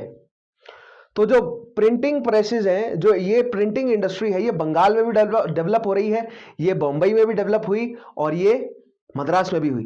तुरंत आप मुझे कमेंट में बताएंगे कि बंबई में पहली बार जो है वो प्रिंटिंग कब शुरू हुई है, right. British east India company ने बंबई में प्रिंटिंग कब शुरू करी है पहली, वो तुरंत आप कमेंट में बताएंगे। अगर आपने डेवलपमेंट ऑफ प्रेस टॉपिक देखा है तो इस सवाल का जवाब आप दे सकेंगे। आगे बढ़ते हैं। खैर, सो बंबई में जर्नलिज्म शुरू किया। बंबई में जर्नलिज्म के जो क्या कह सकते हैं आप, इन्हें पाइनियर ही कहेंगे, वो है बाल शास्त्री जाम्बेकर, जिन्होंने किस चीज पर अटैक किया? ब्राह्मणिकल ऑर्थोडॉक्सी पर। अब जो मराठा क्षेत्र है ना, पेशवा जो है वो क्या है? पेशवा ब्राह्मण फैमिली से बिलोंग करते हैं। सो दैट मीन्स जो सबसे डोमिनेंट जो फैमिली रही मराठा में, वो ब्राह्मण फैमिली रही, ठीक है। दैट मीन्स ब्राह्मण ऑर्थोडॉक्सी जो है वो बहुत रिजिडली एस्टेब्लिश्ड है। कहां पर? महाराष्ट्र या मराठा क्षेत्र में। और बॉम्बे जो है वो क्या है? पॉलिटिकल सेंटर बनता जा रहा है वहां पर, और वेस्टर्न दर्ज पे एजुकेट होता जा रहा है। तो वहां से शुरुआत होना जो है वो स्वाभाविक है। ब्राह्मणिकल ऑर्थोडॉक्सी के खिलाफ ही जो है वो, अगर सोसाइटी को रिफॉर्म करना है तो जड़ कहां पर छुपी है? ब्राह्मणल ऑर्थोडॉक्सी में। क्योंकि जो ब्राह्मण्स हैं, जो प्रीस्टली क्लास है, उन्होंने ही तो बताया कि सोसाइटी कैसे कंस्ट्रक्टेड रहेगी, उन्होंने ही तो ये सारे रूल्स को डिफाइन किया है, उन्होंने ही रूलिंग क्लास को अपने साथ जोड़कर इन रूल्स को डिफाइन करके फिर एग्जीक्यूट करवाया है रूलिंग क्लास के माध्यम से। ठीक है, so that means Brahmanical orthodoxy को ही जो है वो जड़ से उखाड़ना था, इसलिए वहीं से शुरुआत होती है सोशल रिफॉर्म्स की। वहीं हमें बंगाल में भी होता हुआ दिखा कि जो बंगाल के क्षेत्र में जो ब्राह्मणल ऑर्थोडॉक्सी है उसमें रिफॉर्म लाने की कोशिश करी राजा राम मोहन रॉय ने। उनकी अप्रोच क्या रही कि जो हिंदू ऑर्थोडॉक्सी है उसमें एलिमेंट्स जोड़े जाएं, इस्लाम के भी उसमें एलिमेंट्स जोड़े जाएं, क्रिश्चियनिटी के भी। और ब्रह्मो समाज का क्या मानना था कि हमें हिंदू रहते हुए हिंदू रिलीजन को डेवलप करना है। और बंबई में क्या आइडियोलॉजी चल रही है कि हमें ब्राह्मणिकल जो ऑर्थोडॉक्सी है इसको खत्म करना है। ठीक है, फिर उसके बाद देखेंगे कि हम हिंदुओं के साथ रहेंगे या किस तरह का रिफॉर्म आएगा हिंदुइज्म में। ठीक है, नेक्स्ट पॉइंट देखिएगा, ही स्टार्टेड द न्यूज़पेपर दर्पण इन 1832। पाइनियर रहे वो किसमें, जर्नलिज्म में बंबई में। और क्या उन्होंने सबसे पहला प्रकाशन क्या था उनका, दर्पण 1832 में। Known as the father of Marathi journalism, बहुत इंपॉर्टेंट पॉइंट है, he was known as the father of Marathi journalism. Jambekar used the Darpan to awaken the people to awareness of social reforms such as widow remarriage and to instill in the masses a scientific approach to life. So वही society के बड़ी समस्याएं जो हमारी society का जो structure है और जो ऊंच नीच है उसको दूर करना है पहले तो, और दूसरी चीज महिलाओं के साथ जो बुरा व्यवहार है उसको ठीक करना है। तो विडो रिमैरिज जो है वो क्या है, एक ऑब्वियस अप्रोच रही उनकी। प्लस तीसरी चीज यहां पर उन्होंने एक और करनी शुरू करी कि जनता में साइंटिफिक अप्रोच आए, लॉजिक लगाना सीखें, तथ्यों के पीछे क्या लॉजिक समझे, जो कि राजा राम मोहन रॉय ने भी कहा कि जो वेद लिखे गए हैं वो लॉजिक के माध्यम पे लिखे गए हैं, और हम वेदों को उपनिषदों को स्टडी करेंगे लॉजिक लगाकर। और अगर आपकी कॉमन सेंस और लॉजिक जो है वो वेद में लिखी हुई बातों को सही नहीं ठहराती है तो आप स्क्रिप्चर्स को डिनाई कर सकते हैं, कोई समस्या नहीं है। यही सेम बात राजा राम मोहन रॉय ने भी बोली, यही सेम बात बंबई में भी बोली जा रही है। ठीक है, नेक्स्ट चीज देखिएगा, इन 1840 he started Digdarshan which published articles on scientific subjects as well as history. बहुत इंपॉर्टेंट है, 1840 में दिग्दर्शन जो है उन्होंने एस्टेब्लिश किया साइंटिफिक सब्जेक्ट्स पे। नेक्स्ट चीज, Jambhekar founded the Bombay native general library, बहुत इंपॉर्टेंट है, and started the native improvement society of which an offshoot was the students literary and scientific library. तो उन्होंने लाइब्रेरीज को आयोजित करना शुरू किया। आज के डेट में आज जो हमारा मॉडर्न एज है, हमारे फोन हमारे लैपटॉप्स में सारी बुक्स अवेलेबल हैं, तो जो लाइब्रेरी वाला कॉन्सेप्ट है ना वो हम भूल गए हैं। पहले क्या हुआ करता था, जो लाइब्रेरीज हुआ करती थी उनमें बैठकें हुआ करती थी, लाइब्रेरी में स्टूडेंट्स दूर दूर से आकर पढ़ाई किया करते थे। अब लेकिन आपने दिल्ली की लाइब्रेरीज देखी होंगी या अन्य जहां पर भी कॉम्पिटिटिव एग्जामिनेशंस की प्रिपरेशन हो रही है, वहां की जो लाइब्रेरीज हैं वहां पर जाके बच्चे चुपचाप पढ़ रहे हैं बस। लेकिन तब की लाइब्रेरीज का इस्तेमाल किया जाता था पढ़ाई के लिए, तो अलग पढ़ाई के लिए अलग फ्लोर्स हुआ करते थे, लेकिन सोशल डिस्कशंस डिबेट्स हुआ करती थी वो अलग। दैट मीन सोसाइटी में जो समस्याएं चल रही हैं, यानी कि पॉलिटिकल अवेयरनेस जो है वो स्टूडेंट्स के अंदर लाने के लिए बहुत इंपॉर्टेंट होता है डिबेट्स और डिस्कशंस, और उस डिबेट्स और डिस्कशन करने के लिए वेन्यू जो प्रोवाइड कर रही थी वो लाइब्रेरीज। अब इससे बेटर क्या हो सकता है कि वेन्यू है डिबेट और डिस्कशन का एक ऐसी जगह जो कि ज्ञान का भंडार भी है, तो आप ज्ञान इकट्ठा कीजिए और डिस्कशन कीजिए। तो ये जो लाइब्रेरीज का एस्टेब्लिशमेंट जगह जगह पर हुआ, ऐसा नहीं कि केवल बंबई में हुआ, उसी तरह की लाइब्रेरीज हमें कलकत्ता में बनती हुई दिखी, मद्रास में भी दिखी, पटना में भी दिखी, लखनऊ में भी दिखी, दिल्ली में भी दिखी, आज भी है पुरानी पुरानी लाइब्रेरीज। तुरंत आप मुझे कमेंट में बताएंगे कि इस समय भारत की कौन सी जो है वो सबसे बड़ी लाइब्रेरी है, तुरंत कमेंट में बताएंगे। ठीक है, नेक्स्ट चीज देखिएगा, इंपॉर्टेंट नाम है Bombay native general library, native improvement society, students literary and scientific library. तो इन नामों से ही आप समझ सकते हैं कि क्या करना चाहती थी ये लाइब्रेरीज। लोगों के अंदर समाज में जो साइंटिफिक अप्रोच नहीं है उसको बढ़ाना था, ऑर्थोडॉक्सी को, सुपरस्टिशन को हटाना था, जो कि अंधविश्वास फैला है लोगों के मन में उसको हटाया जाना था। अंधविश्वास की जगह लॉजिक लगाना सिखाना था लोगों को।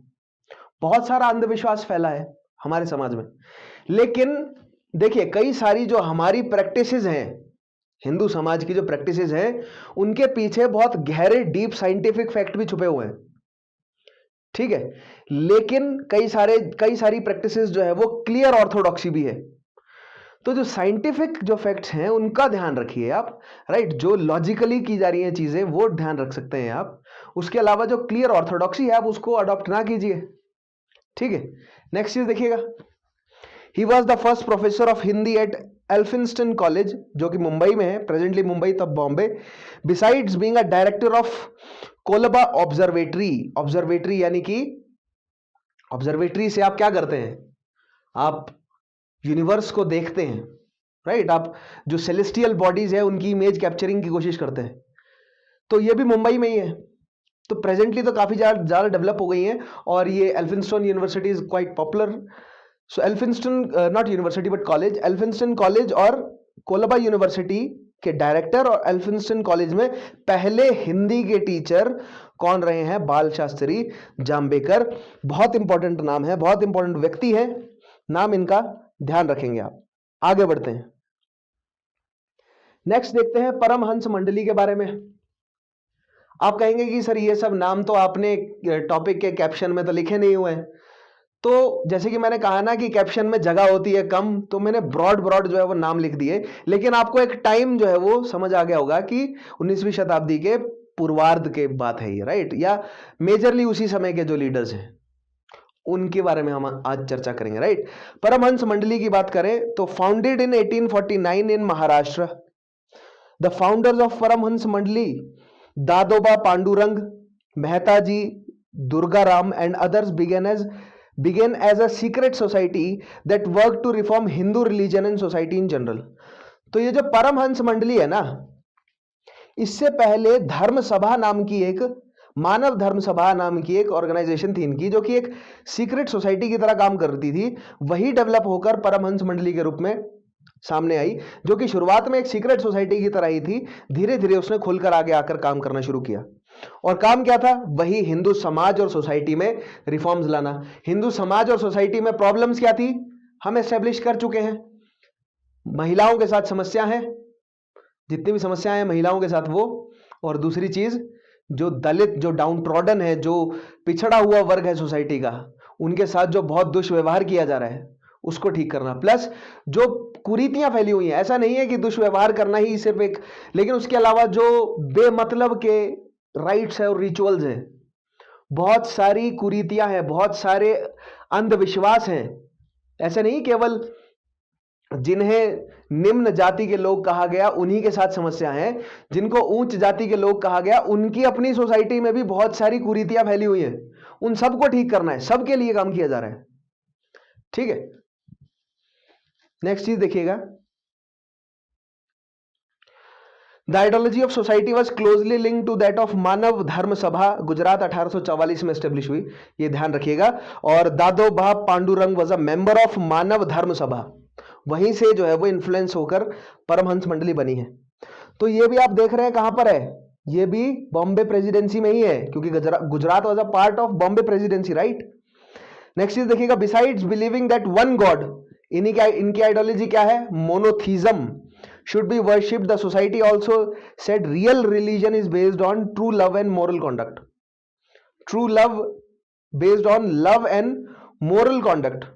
Real religion या true religion क्या है? Next चीज, freedom of thought was encouraged as was rationality. तो जो बंबई के जो या बॉम्बे प्रेसिडेंसी के जो समाज सुधारक हैं, उनका आप देख सकते हैं जो रुझान है वो रैशनैलिटी की तरफ ज्यादा है। दैट मीन्स इरेशनल बातें वहां पर बहुत सारी हो रही हैं, तो वो इरेशनल जो घटनाएं हैं वो हमें धीरे धीरे समझनी है। तो जो मैंने आपको बोला ना, जब सोसाइटी वाला टॉपिक मैं आपको डिटेल में समझाऊंगा एंशिएंट से, तब मैं आपको बताऊंगा।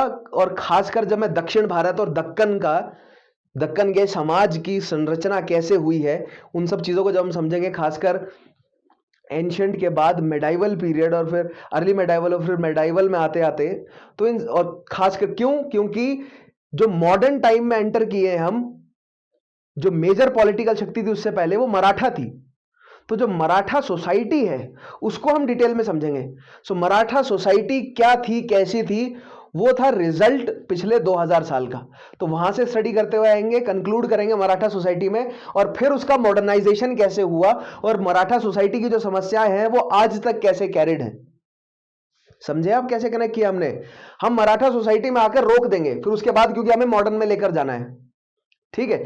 लेकिन मराठा सोसाइटी से पहले, एंशिएंट से लेकर मराठा सोसाइटी तक जो समस्याएं सारी आकर इनकलकेट हुई है, जो इकट्ठा हुई है, उनका जब मॉडर्नाइजेशन हुआ वो हमें समझना है। So process of change, as I already told you that process of change हमें समझना है, ठीक है। ध्यान रखिएगा इस चीज को। नेक्स्ट चीज देखिएगा, the founders of Mandali were primarily interested in breaking caste rules. Caste rule यानी कि जातीय रूल्स को तोड़ना, और उसका एक एग्जाम्पल क्या है? Eight there meetings food cooked by lower caste people was taken by the members. तो जो कास्ट रूल है, एक बहुत इंपॉर्टेंट कास्ट रूल है कि निम्न जाति के व्यक्ति, अमुक व्यक्ति के हाथ से पानी नहीं पीना, इनके घर में खाना नहीं खाना, इनकी शादियों में नहीं जाना, राइट। ये समाज में कुरीतियां फैली हुई हैं, आज तक हैं, पहली हुई थी क्या, आज तक है ये। उसी चीज को डायरेक्टली चैलेंज किया इन्होंने कि जो जिनको निम्न जाति का समझा जाता था उन्हीं के हाथ से खाना खाना, राइट, उन्हीं के हाथ का बना हुआ खाना खाना है। तो ये आज तक चली आ रही हैं। नेक्स्ट चीज देखिएगा,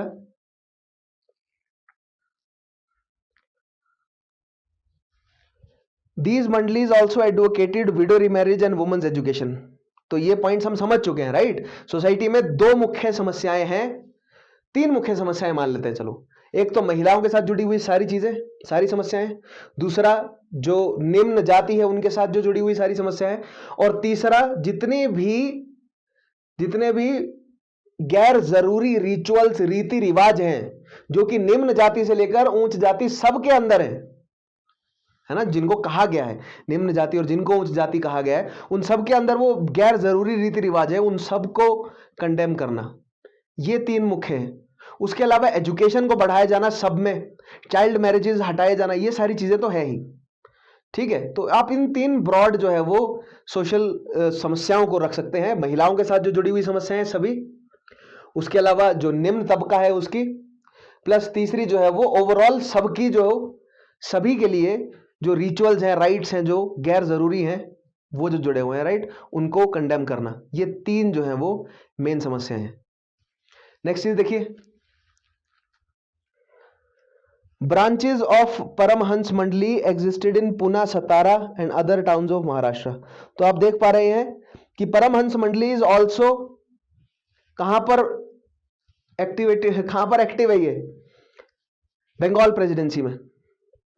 और बॉम्बे प्रेसिडेंसी और बंगाल प्रेसिडेंसी की शुरुआती सोशल कल्चरल रिफॉर्मिस्ट ऑर्गेनाइजेशंस हमने देखी।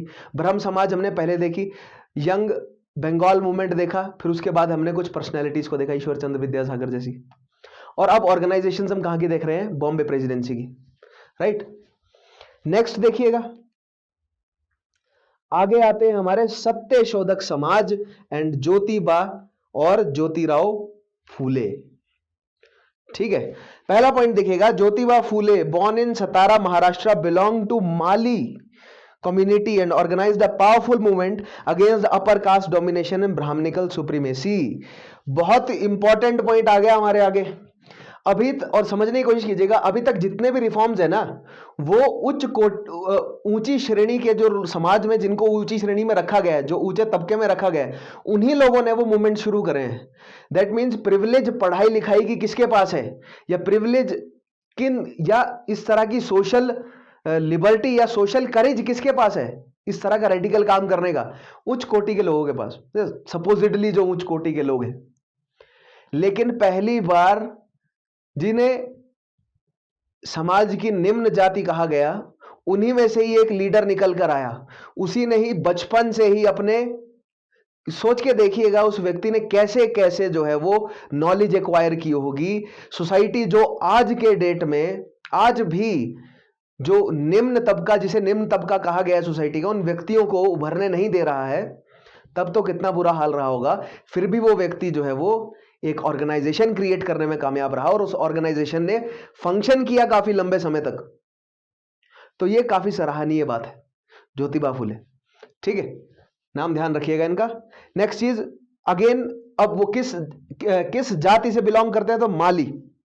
मैंने आपको बताया ना, भारत के अलग अलग वर्णों में जो जातियां हैं, राइट, 4 वर्ण हैं और हर एक वर्ण में अलग अलग जातियों के स्लॉट हैं। और शुरुआत में वर्ण जो है वो थ्योरेटिकली कैसे बांटे गए, जिसने जैसा काम किया, राइट, वो हम समझते हैं। और फिर उन वर्णों में भी जिसने जो स्पेसिफिक प्रोफेशन जिसने फॉलो किया, उसके ऊपर जाति बना दी गई।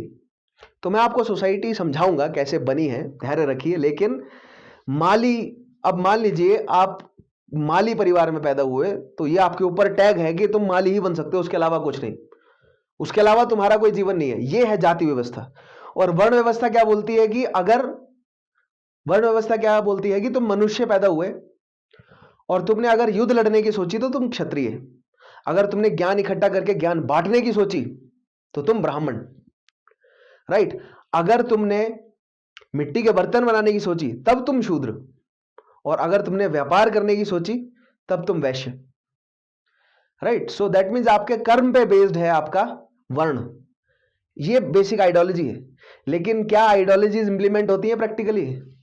सो सोसाइटी में वर्ण व्यवस्था क्यों है, कैसे है, समझेंगे हम उन सब चीजों को। ठीक है, तो अभी डिस्ट्रैक्ट मत होइए, अभी केवल ज्योतिबा फुले के बारे में हमें फैक्ट्स इकट्ठा कर रहे हैं। नेक्स्ट चीज, फुले फाउंडेड द सत्य शोधक समाज, truth Sikar society in 1873 with the leadership of समाज coming from the backward classes, मालीज, तेलीज, कुनबी, सारी एंड धांगर। ये कुछ प्रोमिनेंट लोअर कास्ट हैं मराठा सोसाइटी की, समझेंगे आगे हम इन्हें। तो सत्य शोधक समाज के जो लीडर्स हैं वो लोअर कास्ट में से निकल कर आए। अभी तक जितनी भी ऑर्गेनाइजेशंस हैं उनके लीडर्स सारे अपर क्लास के थे, अब लोअर क्लास में से लीडर्स निकल कर आ रहे हैं। दिस वाज द ये उनका नया था, ये उनकी पायनियरिंग थी। किनकी? ज्योतिबा फुले की। कि जो लोअर क्लास के लोग, ऐसा नहीं है कि पहले लोअर क्लास के नेता नहीं थे, लेकिन मुख्य धारा लीड कर रहे हैं ऑर्गेनाइजेशन को। ठीक है, नेक्स्ट देखिएगा, the main aim of movement were, क्या क्या एम है? पहला पॉइंट देखिएगा, सोशल सर्विस।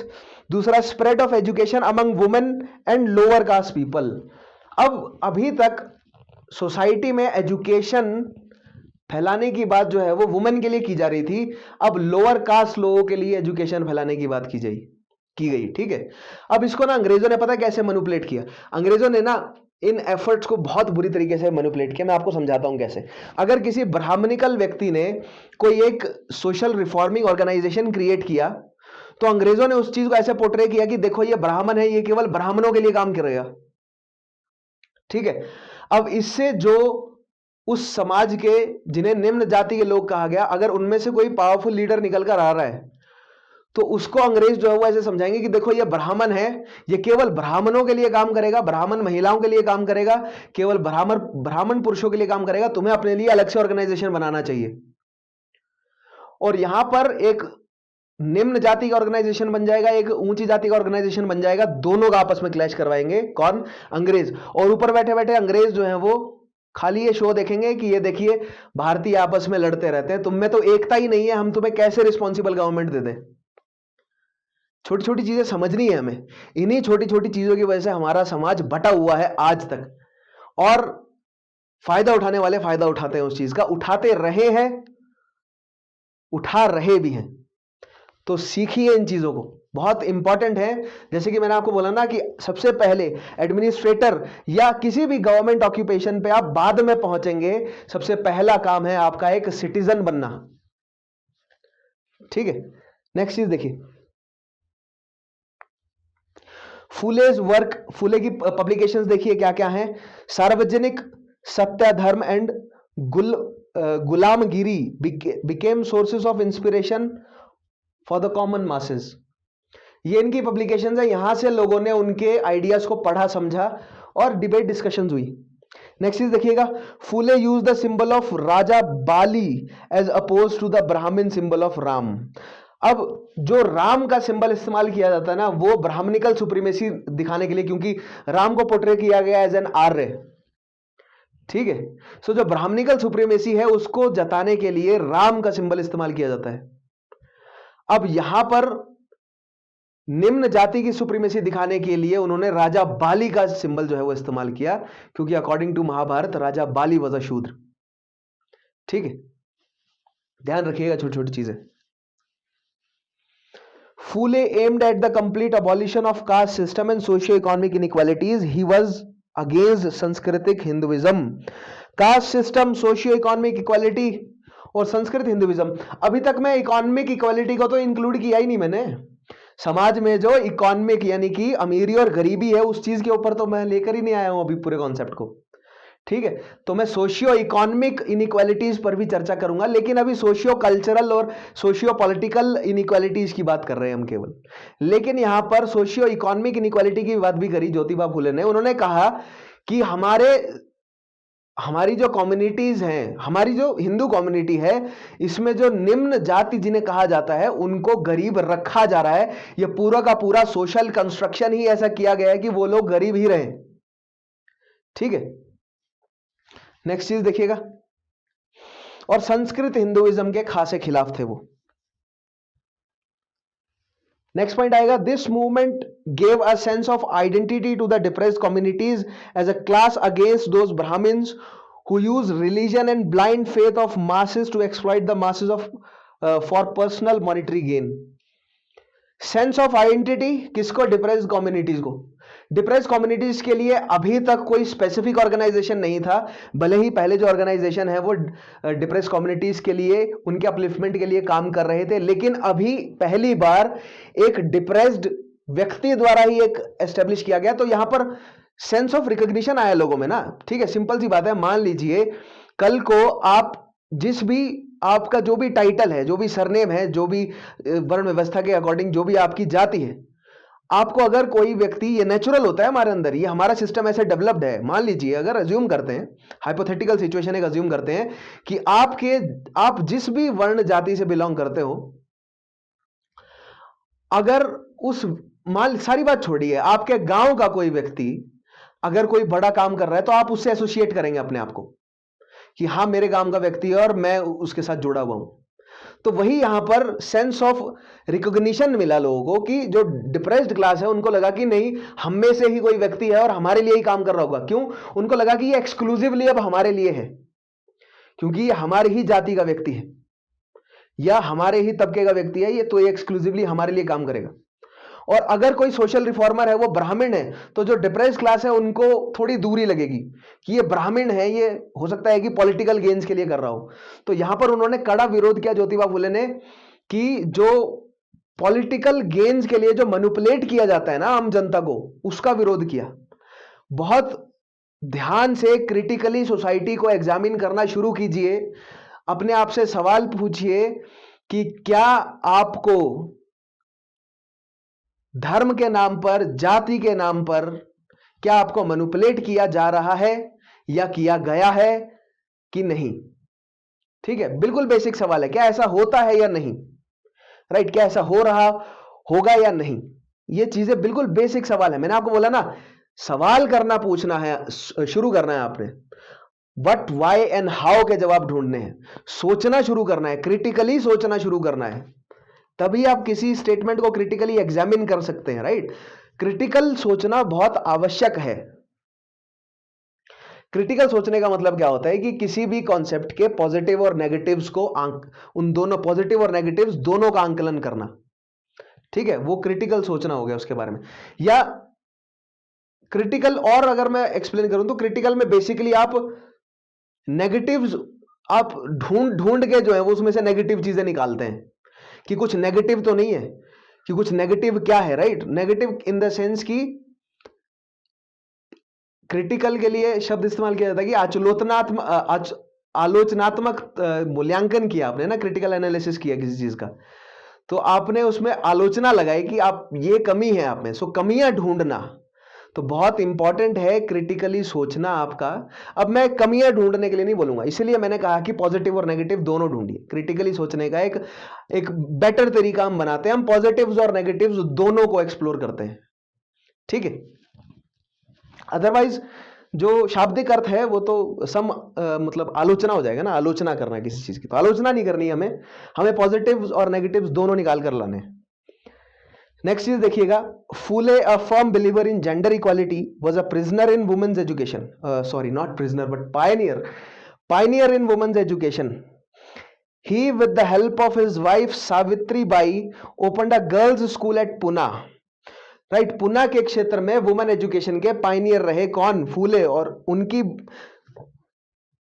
स्वयं की उनकी बीवी जो है वो उनके साथ जुड़ी रही और गर्ल्स स्कूल जो है वो पुना में उन्होंने खोला। He was a pioneer of window remarriage movement in Maharashtra. Maharashtra में विडो रिमैरिज करवाने का जो मूवमेंट है वो शुरुआत किसने करी है? तो नाम आपका याद ध्यान होना चाहिए आपको, ज्योतिबा फूले, ठीक है। नेक्स्ट चीज, in Maharashtra and also opened a home for widows in 1854, widows के लिए घर खोला 1854 में। नेक्स्ट चीज, Phule was awarded title Mahatma for his social reform work. Mahatma Jyotirao Phule, Mahatma का टाइटल मिला इन्हें, जैसे गांधी को महात्मा का टाइटल मिला है, ज्योतिराव फूले को भी महात्मा का टाइटल मिला है। नेक्स्ट देखते हैं, नेक्स्ट आया हमारे सामने गोपाल हरि देशमुख, जिन्हें टाइटल मिला है लोकहितवादी का। पहला पॉइंट देखिएगा, Gopal Hari Deshmukh was a social reformer and a rationalist from Maharashtra. Again Bombay presidency में ही हम अभी भी, ठीक है। He held the post of a जज। क्या है ये? एक ये ब्रिटिश राज में, ब्रिटिश एरिस्टोक्रेसी में जज के रूप में अपॉइंटेड थे,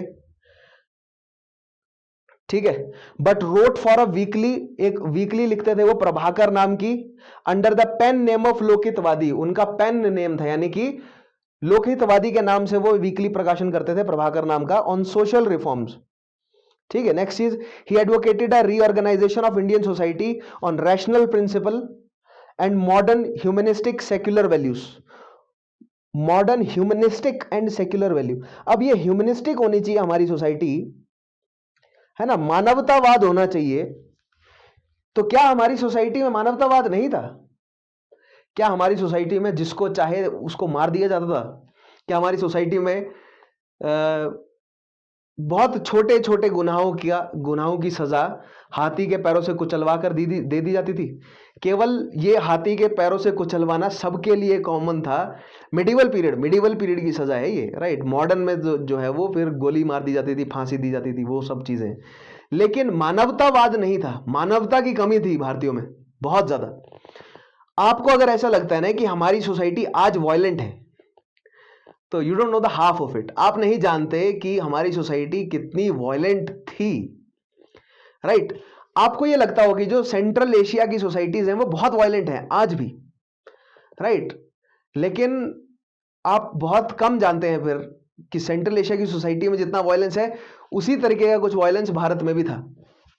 so India was also a very very violent country, ठीक है। तो वायलेंट का मतलब क्या है कि बहुत आम था किसी को मार देना, जान का खतरा जो है वो हमेशा बना रहता था, ठीक है। चाहे आप कितने भी बड़े औहदे पे, कितने भी बड़ी एरिस्टोक्रेसी के पार्ट क्यों ना हो, मुगल बादशाहों को कत्ल कर दिया गया है तो आम जनता की तो कोई कीमत ही नहीं थी। तो तुरंत आप मुझे बताएंगे कमेंट में किस मुगल बादशाह को कत्ल किया गया है, ठीक है। वैसे तो, और ये भी बताएंगे कि कितने मुगल बादशाहों को कत्ल किया गया है, पहली बार किसको कत्ल किया गया, किसने किया, सारे सवालों के जवाब देंगे आप। नेक्स्ट पॉइंट देखिएगा, he attacked Hindu orthodoxy and supported social and religious equality. He wrote against evils of caste system. He said, if religion does not sanction social reform, then change religion. उन्होंने कहा कि अगर आपका धर्म social reform को support नहीं करता है तो धर्म को बदल दो। ऐसी ही कुछ बात हमें बंगाल में भी सुनने को मिली थी, है ना। तुरंत आप कमेंट में बताएंगे किसने कही थी ऐसी ही कोई बात। जैसे यहां पर कहा ना इन्होंने कि अगर धर्म सोशल रिफॉर्म को अलाउ नहीं करता है तो धर्म ही बदल दो, इसी तरह की कोई बात जो है वो बंगाल में भी कही गई थी। तुरंत बताइए किसने कहा था। पिछला सेशन अगर आपने देखा है तो जवाब आप दे पाएंगे। नेक्स्ट चीज देखिएगा, he started a weekly Hitechhu and also played a leading role in founding the periodicals, Gyan Prakash, Indu Prakash and लोकहितवादी। तो ये बहुत इंपॉर्टेंट पॉइंट है, डायरेक्ट सवाल बनते हैं। तो ये फैक्ट्स हैं, इसमें मेरा कुछ समझाने का नहीं बनता। ये इनकी पब्लिकेशंस हैं और ज्ञान प्रकाश, इंदु प्रकाश और लोकहितवादी की पब्लिकेशंस में इन्होंने मदद करी। और ये डायरेक्ट कुछ फैक्ट्स हैं गोपाल हरि देशमुख के बारे में। नेक्स्ट देखते हैं। नेक्स्ट आएंगे हमारे पास प्रार्थना समाज।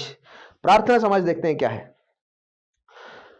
सो 1867 में Keshav Chandra Sen helped Atmaram Pandurang found the Prarthana Samaj इन बॉम्बे। सो प्रार्थना समाज किसने एस्टेब्लिश करी है? आत्माराम पांडुरंग ने। कहां पर एस्टेब्लिश करी है? बॉम्बे में एस्टेब्लिश करी। तो ये डायरेक्ट सवाल है, हमें पता होने चाहिए। ठीक है, नेक्स्ट पॉइंट देखिएगा।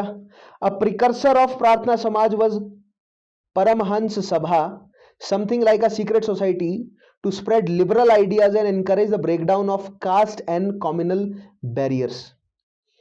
अब यहां पर बिल्कुल सिंपल पॉइंट है कि आत्माराम पांडुरंग की मदद जो है वो किसने करी? केशव चंद्र सेन ने। क्या एस्टेब्लिश करने में?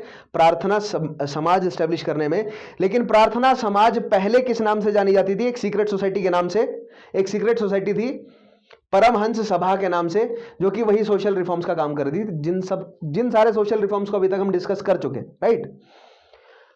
कास्ट और कम्युनल बैरियर्स तोड़ना, सोसाइटी में जो जाति प्रथा है उसको तोड़ना। तो यहां पर एक और सवाल मैं आपके सामने रखता हूं, अगर इतने सारे सोशल रिफॉर्म्स हो रहे थे तो सोशल रिफॉर्म हुआ क्यों नहीं? राइट, अगर इतने सारे सोशल रिफॉर्मर्स थे तो सोसाइटी बदली क्यों नहीं? इसका जवाब मैं दूंगा आपको जब मैं आपको सोसाइटी समझाऊंगा, क्योंकि वो बहुत एक बड़ा, खुद में ही एक 2-2.5 घंटे का टॉपिक है कि कैसे बुना गया है ये जाल। जाल नहीं कहूंगा मैं इसे, एक बहुत बहुत टाइटली बुना हुआ, एक बहुत टाइटली बुना हुआ, कि आप बोल सकते हैं कि कपड़ा है ये, बहुत टाइटली बुना हुआ क्लॉथ है जो नहीं फटेगा इतना आसानी से, क्योंकि इतनी सारी ऑर्गेनाइजेशंस ने काम किया और नहीं फटा। तो क्यों जो है वो सोसाइटी ऐसे डिजाइंड है, क्यों सोसाइटी को ऐसे ही रखा गया? सोशलिज्म, नॉट सोशलिज्म लेकिन कैपिटलिज्म का क्या रोल है सोसाइटी को ऐसा बरकरार रखने में? सोशलिज्म क्या चाहता था, कम्युनिज्म क्या चाहता था, राइट, और ब्रिटिश राज क्या चाहता था? इन सारी चीजों को हम जोड़ेंगे। वर्ल्ड हिस्ट्री में मैं आपको सोशलिज्म, कम्युनिज्म और कैपिटलिज्म, इन सब आइडियाज को सिखाऊंगा। एंशिएंट में मैं आपको सोसाइटी कैसे एस्टेब्लिश हुई वो समझाऊंगा। और मॉडर्न में हम फिर से, जब मैंने बोला ना माइक्रो एनालिसिस करेंगे जब मॉडर्न के कॉन्सेप्ट्स का, तब मैं आपको समझाऊंगा कि तब आपको ऑलरेडी पता होगा कि सोसाइटी कैसे बनी है, वर्ल्ड हिस्ट्री के क्या कॉन्सेप्ट हैं, तब हम कॉन्सेप्ट जो कॉम्प्लेक्स क्वेश्चंस हैं उनके जवाब दे सकेंगे। इसीलिए मैंने कहा कि पहले फाउंडेशन बनाते हैं, कॉम्प्लेक्स क्वेश्चन के जवाब हम आगे ढूंढेंगे। जुड़े रहिए, बहुत जरूरी है आपका जुड़ा रहना। नेक्स्ट चीज देखिएगा, महादेव गोविंद रानाडे। अब एक और बड़ी पर्सनैलिटी आती है, एमजी रानाडे। ज्वाइन द समाज इन 1870 में इन्होंने प्रार्थना समाज को ज्वाइन किया। And much of the popularity of the work done by society was due to his efforts. और एमजी रानाडे ने ही प्रार्थना समाज को पूरे भारत में पॉपुलराइज किया। प्रार्थना समाज की जो पॉपुलैरिटी है वो किसकी वजह से हुई? एमजी रानाडे की वजह से हुई। नेक्स्ट चीज देखिएगा, अदर लीडर्स। और कौन कौन से लीडर्स थे? R G Bhandarkar, N G Chandavarkar. Next point देखिएगा, the emphasis was on monotheism. एक ईश्वरावाद पे एम्फोसिस है किसका? प्रार्थना समाज का। ये सवाल बनता है कि प्रार्थना समाज क्या मोनोथिज्म को फॉलो करता था या नहीं? ये कंसेप्ट है मोनोथिज्म, मैंने आपको समझा दिया कि मोनोथिज्म का मतलब क्या है, एंड प्रार्थना समाज फॉलोज इट। और केशव चंद्र सेन ने एस्टेब्लिश करने में मदद करी, तो आप देख ही रहे हैं कि ये और बॉम्बे में एस्टेब्लिश हुई। That means Keshav Chandra Sen was a Brahmo Samaj का मेंबर। ब्रह्मो समाज ने मोनोथिज्म को पाइनियर किया। मोनोथिज्म के कॉन्सेप्ट को ब्रह्मो समाज के राजा राम मोहन रॉय ने तो ये आगे रखा ना, मोनोथिज्म यानी कि एक ईश्वरावाद को, और उसी चीज को बंबई में लेकर आई है। तो यहां पर आपको कनेक्टेड रखनी है चीजें। नेक्स्ट चीज देखिएगा, the Samaj was more concern with social reforms than with religion. Religion से ज्यादा सोशल रिफॉर्म्स पे काम किया इन्होंने। द समाज relied on education and persuasion and not on confrontation with Hindu orthodoxy. जो प्रार्थना समाज है ना, उसने अवेयरनेस फैलाने का काम किया, ना कि डायरेक्ट कॉन्फ्लिक्ट करने का। जैसे कि राजा राम मोहन रॉय है ना, उन्होंने ओपन बहस करी, उन्होंने ओपन जो है वो चैलेंज किया कि कौन ऑर्थोडॉक्स है, मेरे सामने आओ, अपनी धार्मिक किताबें लेकर आओ, मैं भी लेकर आता हूं, हम दोनों शास्त्रार्थ कर ले। उन्होंने ओपन शास्त्रार्थ के लिए चैलेंज किया। लेकिन यहां पर प्रार्थना समाज क्या कर रहा है, यहां पर सोशल रिफॉर्म कर रहा है, ओपन बहस के चक्कर में नहीं पड़ रहा। उनको पता है बहस करने से कोई फायदा नहीं है ना। तब फायदा था क्योंकि तब लोगों के नजर में लानी थी बात, है ना। हर एक चीज का अपना एक अलग समय है। तब बहस करने का फायदा था क्योंकि लोगों के नजर में बात लानी थी। अब लोगों के नजर में ऑलरेडी कॉन्सेप्ट आ चुका है, अब उस पर काम करने का समय है। तो वही काम जो है वो किसने किया, प्रार्थना समाज ने। नेक्स्ट चीज देखिएगा, there was 4 point social agenda. बहुत इंपॉर्टेंट है, इस 4 पॉइंट सोशल एजेंडा पे डायरेक्ट सवाल बनता है। Disapproval of caste system, women's education, widow remarriage, raising the age of marriage for both male and female. Caste system, women education, widow remarriage, आप देख पा रहे हैं वही चीज जो मैं बोल रहा हूं। कास्ट सिस्टम ही समस्या है, महिलाओं से जुड़ी हुई समस्या है। और तीसरी शादी, ये कुरीति है ना, राइट और रिचुअल में आ गया ना। ये शादी जो है वो क्या है, एक राइट और रिचुअल है।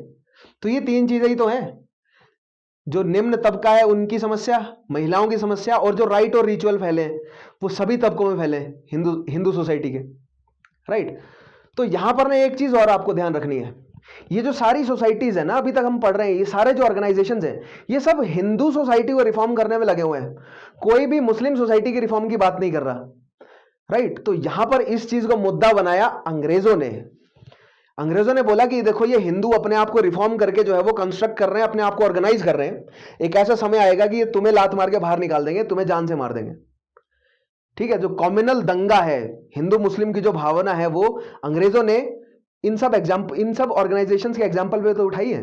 इन्हीं सब ऑर्गेनाइजेशन के बेसिस पे तो डराया उन्होंने मुस्लिम्स को, और उसी डर का जो है वो रिजल्ट हमें मुस्लिम लीग के रूप में देखने को मिला। तो ये टॉपिक्स मैं आपको कराऊंगा, जुड़े रहिए। अभी हम केवल रिफॉर्म समझते हैं, फिर इन रिफॉर्म्स के क्या क्या असर हुए, अंग्रेजों ने कैसे यूज किया इन कॉन्सेप्ट्स को, वो सारी चीजें हम आगे आने वाले सेशंस में देखेंगे। उसके अलावा ढोंडो केशव कार्वे, आगे पढ़ेंगे इनके बारे में। And Vishnu Shastri were champions of social reforms with Ranade. Ranade के साथ काम करने वाले 2 व्यक्ति ढोंडो केशव कार्वे और Vishnu Shastri. Along with Karve, Ranade founded window remarriage movement. 1861 में विडो रिमैरिज मूवमेंट जो है वो शुरू किया एमजी रानाडे ने कार्वे जी के साथ मिलकर। As well as widows home association. दूसरी चीज क्या है, विडोज होम एसोसिएशन, यानी कि विडोज के लिए एक स्पेसिफिक जो है वो अलग रहने की जो है वो आयोजन जो है वो किया गया, प्रबंध किया गया। With the aim of providing education and training to widows so that they could support themselves. जो विडोज होम एसोसिएशन है ना, वहां पर उनको वोकेशनल ट्रेनिंग दी जाती थी, बेसिक दस्तकारी कस्तकारी सिखाई जाती थी, बेसिक ऐसी उनको स्किल सिखाई जाती थी जिससे वो अपने जीवन का यापन कर सकें, ठीक है। यानी कि दे कैन सपोर्ट देमसेल्फ, अपनी नेसेसिटीज को पूरा कर सकें। आइए देखते हैं एमजी रानाडे के बारे में कुछ एक basic point. He was one of the founding members of Indian national Congress. Indian national Congress के फाउंडिंग मेंबर्स में से एक रहे। ही हेल्प टू एस्टेब्लिश पूना सार्वजनिक सभा और प्रार्थना सभा। प्रार्थना सभा और पूना सार्वजनिक सभा को एस्टेब्लिश करने में मदद करी किसने, एमजी रानाडे जी ने। अब इनके द्वारा पब्लिकेशन क्या है, he published an Anglo Marathi newspaper Indu Prakash from Bombay. तो बहुत इंपॉर्टेंट है Indu Prakash, M G Ranade. He advocated the importance of heavy industries. Bharat में बड़ा उद्योग आना चाहिए, राइट। स्टील इंडस्ट्री आनी चाहिए भारत में, ग्लास मेकिंग होनी चाहिए भारत में, टेक्नोलॉजी भारत में डेवलप होनी चाहिए, जो व्हीकल्स हैं वो सब भारत में बनने चाहिए। ये जो बड़ी इंडस्ट्रीज हैं इसको एस्टेब्लिश करा जाए भारत में, इसकी एडवोकेसी करी किसने, एमजी रानाडे ने।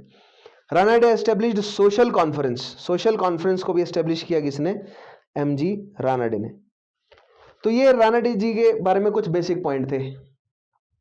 तो आज के सेशन में केवल हम इतना ही पढ़ेंगे, ठीक है। तो कंक्लूड करते हैं, आज हमने क्या पढ़ा, आज हमने ब्रह्मो समाज के बाद, पिछले सेशन में ब्रह्मो समाज पढ़ा था ना हमने, आज हमने ब्रह्मो समाज के बाद बंगाल में जो सोशल रिफॉर्मर्स और जो ऑर्गेनाइजेशंस रही, और फिर बॉम्बे प्रेसिडेंसी में जो सोशल रिफॉर्मर्स और ऑर्गेनाइजेशन रहे, इन दोनों को समझने की कोशिश किया।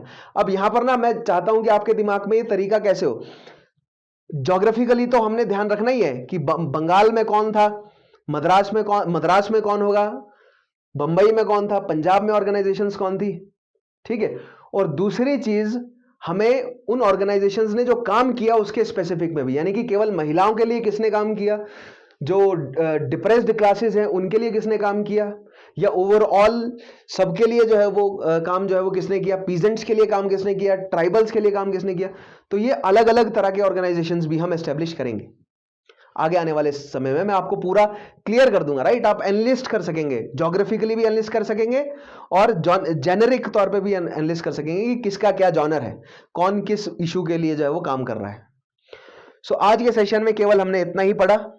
आई होप आप लोगों का कॉन्सेप्ट और फैक्ट दोनों प्रिपेयर करने में कामयाब हो रहा हूं। जैसा आपको लगता है इस वीडियो के बारे में, जो आपका ऑनेस्ट ओपिनियन है, आप मुझे कमेंट में बताएंगे। जो भी सवाल मैं आपको पूछता रहता हूं उनको आप जरूर जवाब दीजिए, ठीक है।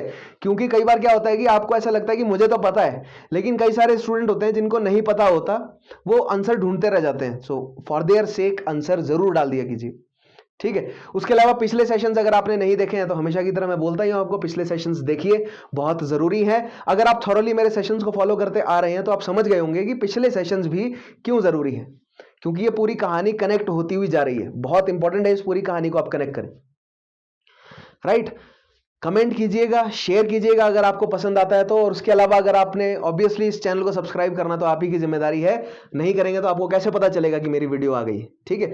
सो ऑलमोस्ट हर रोज सेम समय पे मेरी वीडियो आती है, तो समय निकालकर देखा कीजिए वीडियो को, शांति में एक जगह कोने में बैठकर, और खाली हाथ मत आया कीजिए, कुछ कॉपी पेन लेकर बैठा कीजिए, नोट किया कीजिए इन सब चीजों को, ठीक है। और जैसा कि बहुत सारे बच्चे बोलते हैं कि सारा कुछ नोट करना है, क्या सारा नहीं नोट करना है, ये बहुत लंबी थ्योरी है इसमें से, इसीलिए मैंने हाईलाइट किया होता है, जो कीवर्ड्स है उनको हाईलाइट किया होता है। आपको उन कीवर्ड्स के अराउंड सेंटेंस फॉर्मेशन करना है, राइट। और वो सेंटेंस फॉर्मेशन आपको अपनी भाषा में करना है, अपने हिसाब से सेंटेंस फॉर्मेशन करना है। कीवर्ड्स मैंने हाईलाइट कर देता हूं, मैं फैक्ट्स हाईलाइट कर देता हूं, कीवर्ड्स हाईलाइट कर देता हूं, कॉन्सेप्ट मैं आपको समझा देता हूं। सेंटेंस फॉर्मिंग का काम आपका है, बहुत जरूरी है।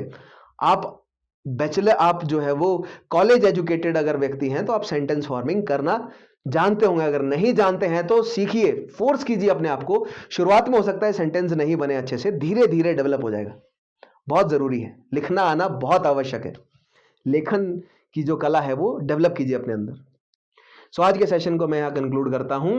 उसके अलावा अगर आप सीएससी के लिए प्रिपेयर कर रहे हैं तो जैसे कि मैंने कहा, इस वीडियो के नीचे डिस्क्रिप्शन में लिंक अवेलेबल है, लिंक पर टैप कीजिए, स्टडी IQ की लर्निंग एप्लीकेशन को इंस्टॉल कीजिए, पूरा कोर्स अवेलेबल है सीएससी का, राइट। आज के सेशन को खत्म करता हूं मैं। मेरा नाम है विशाल चौहान, मैं मिलूंगा आपसे अगले सेशन में। तब तक के लिए अपना खास ध्यान रखिएगा। Take care.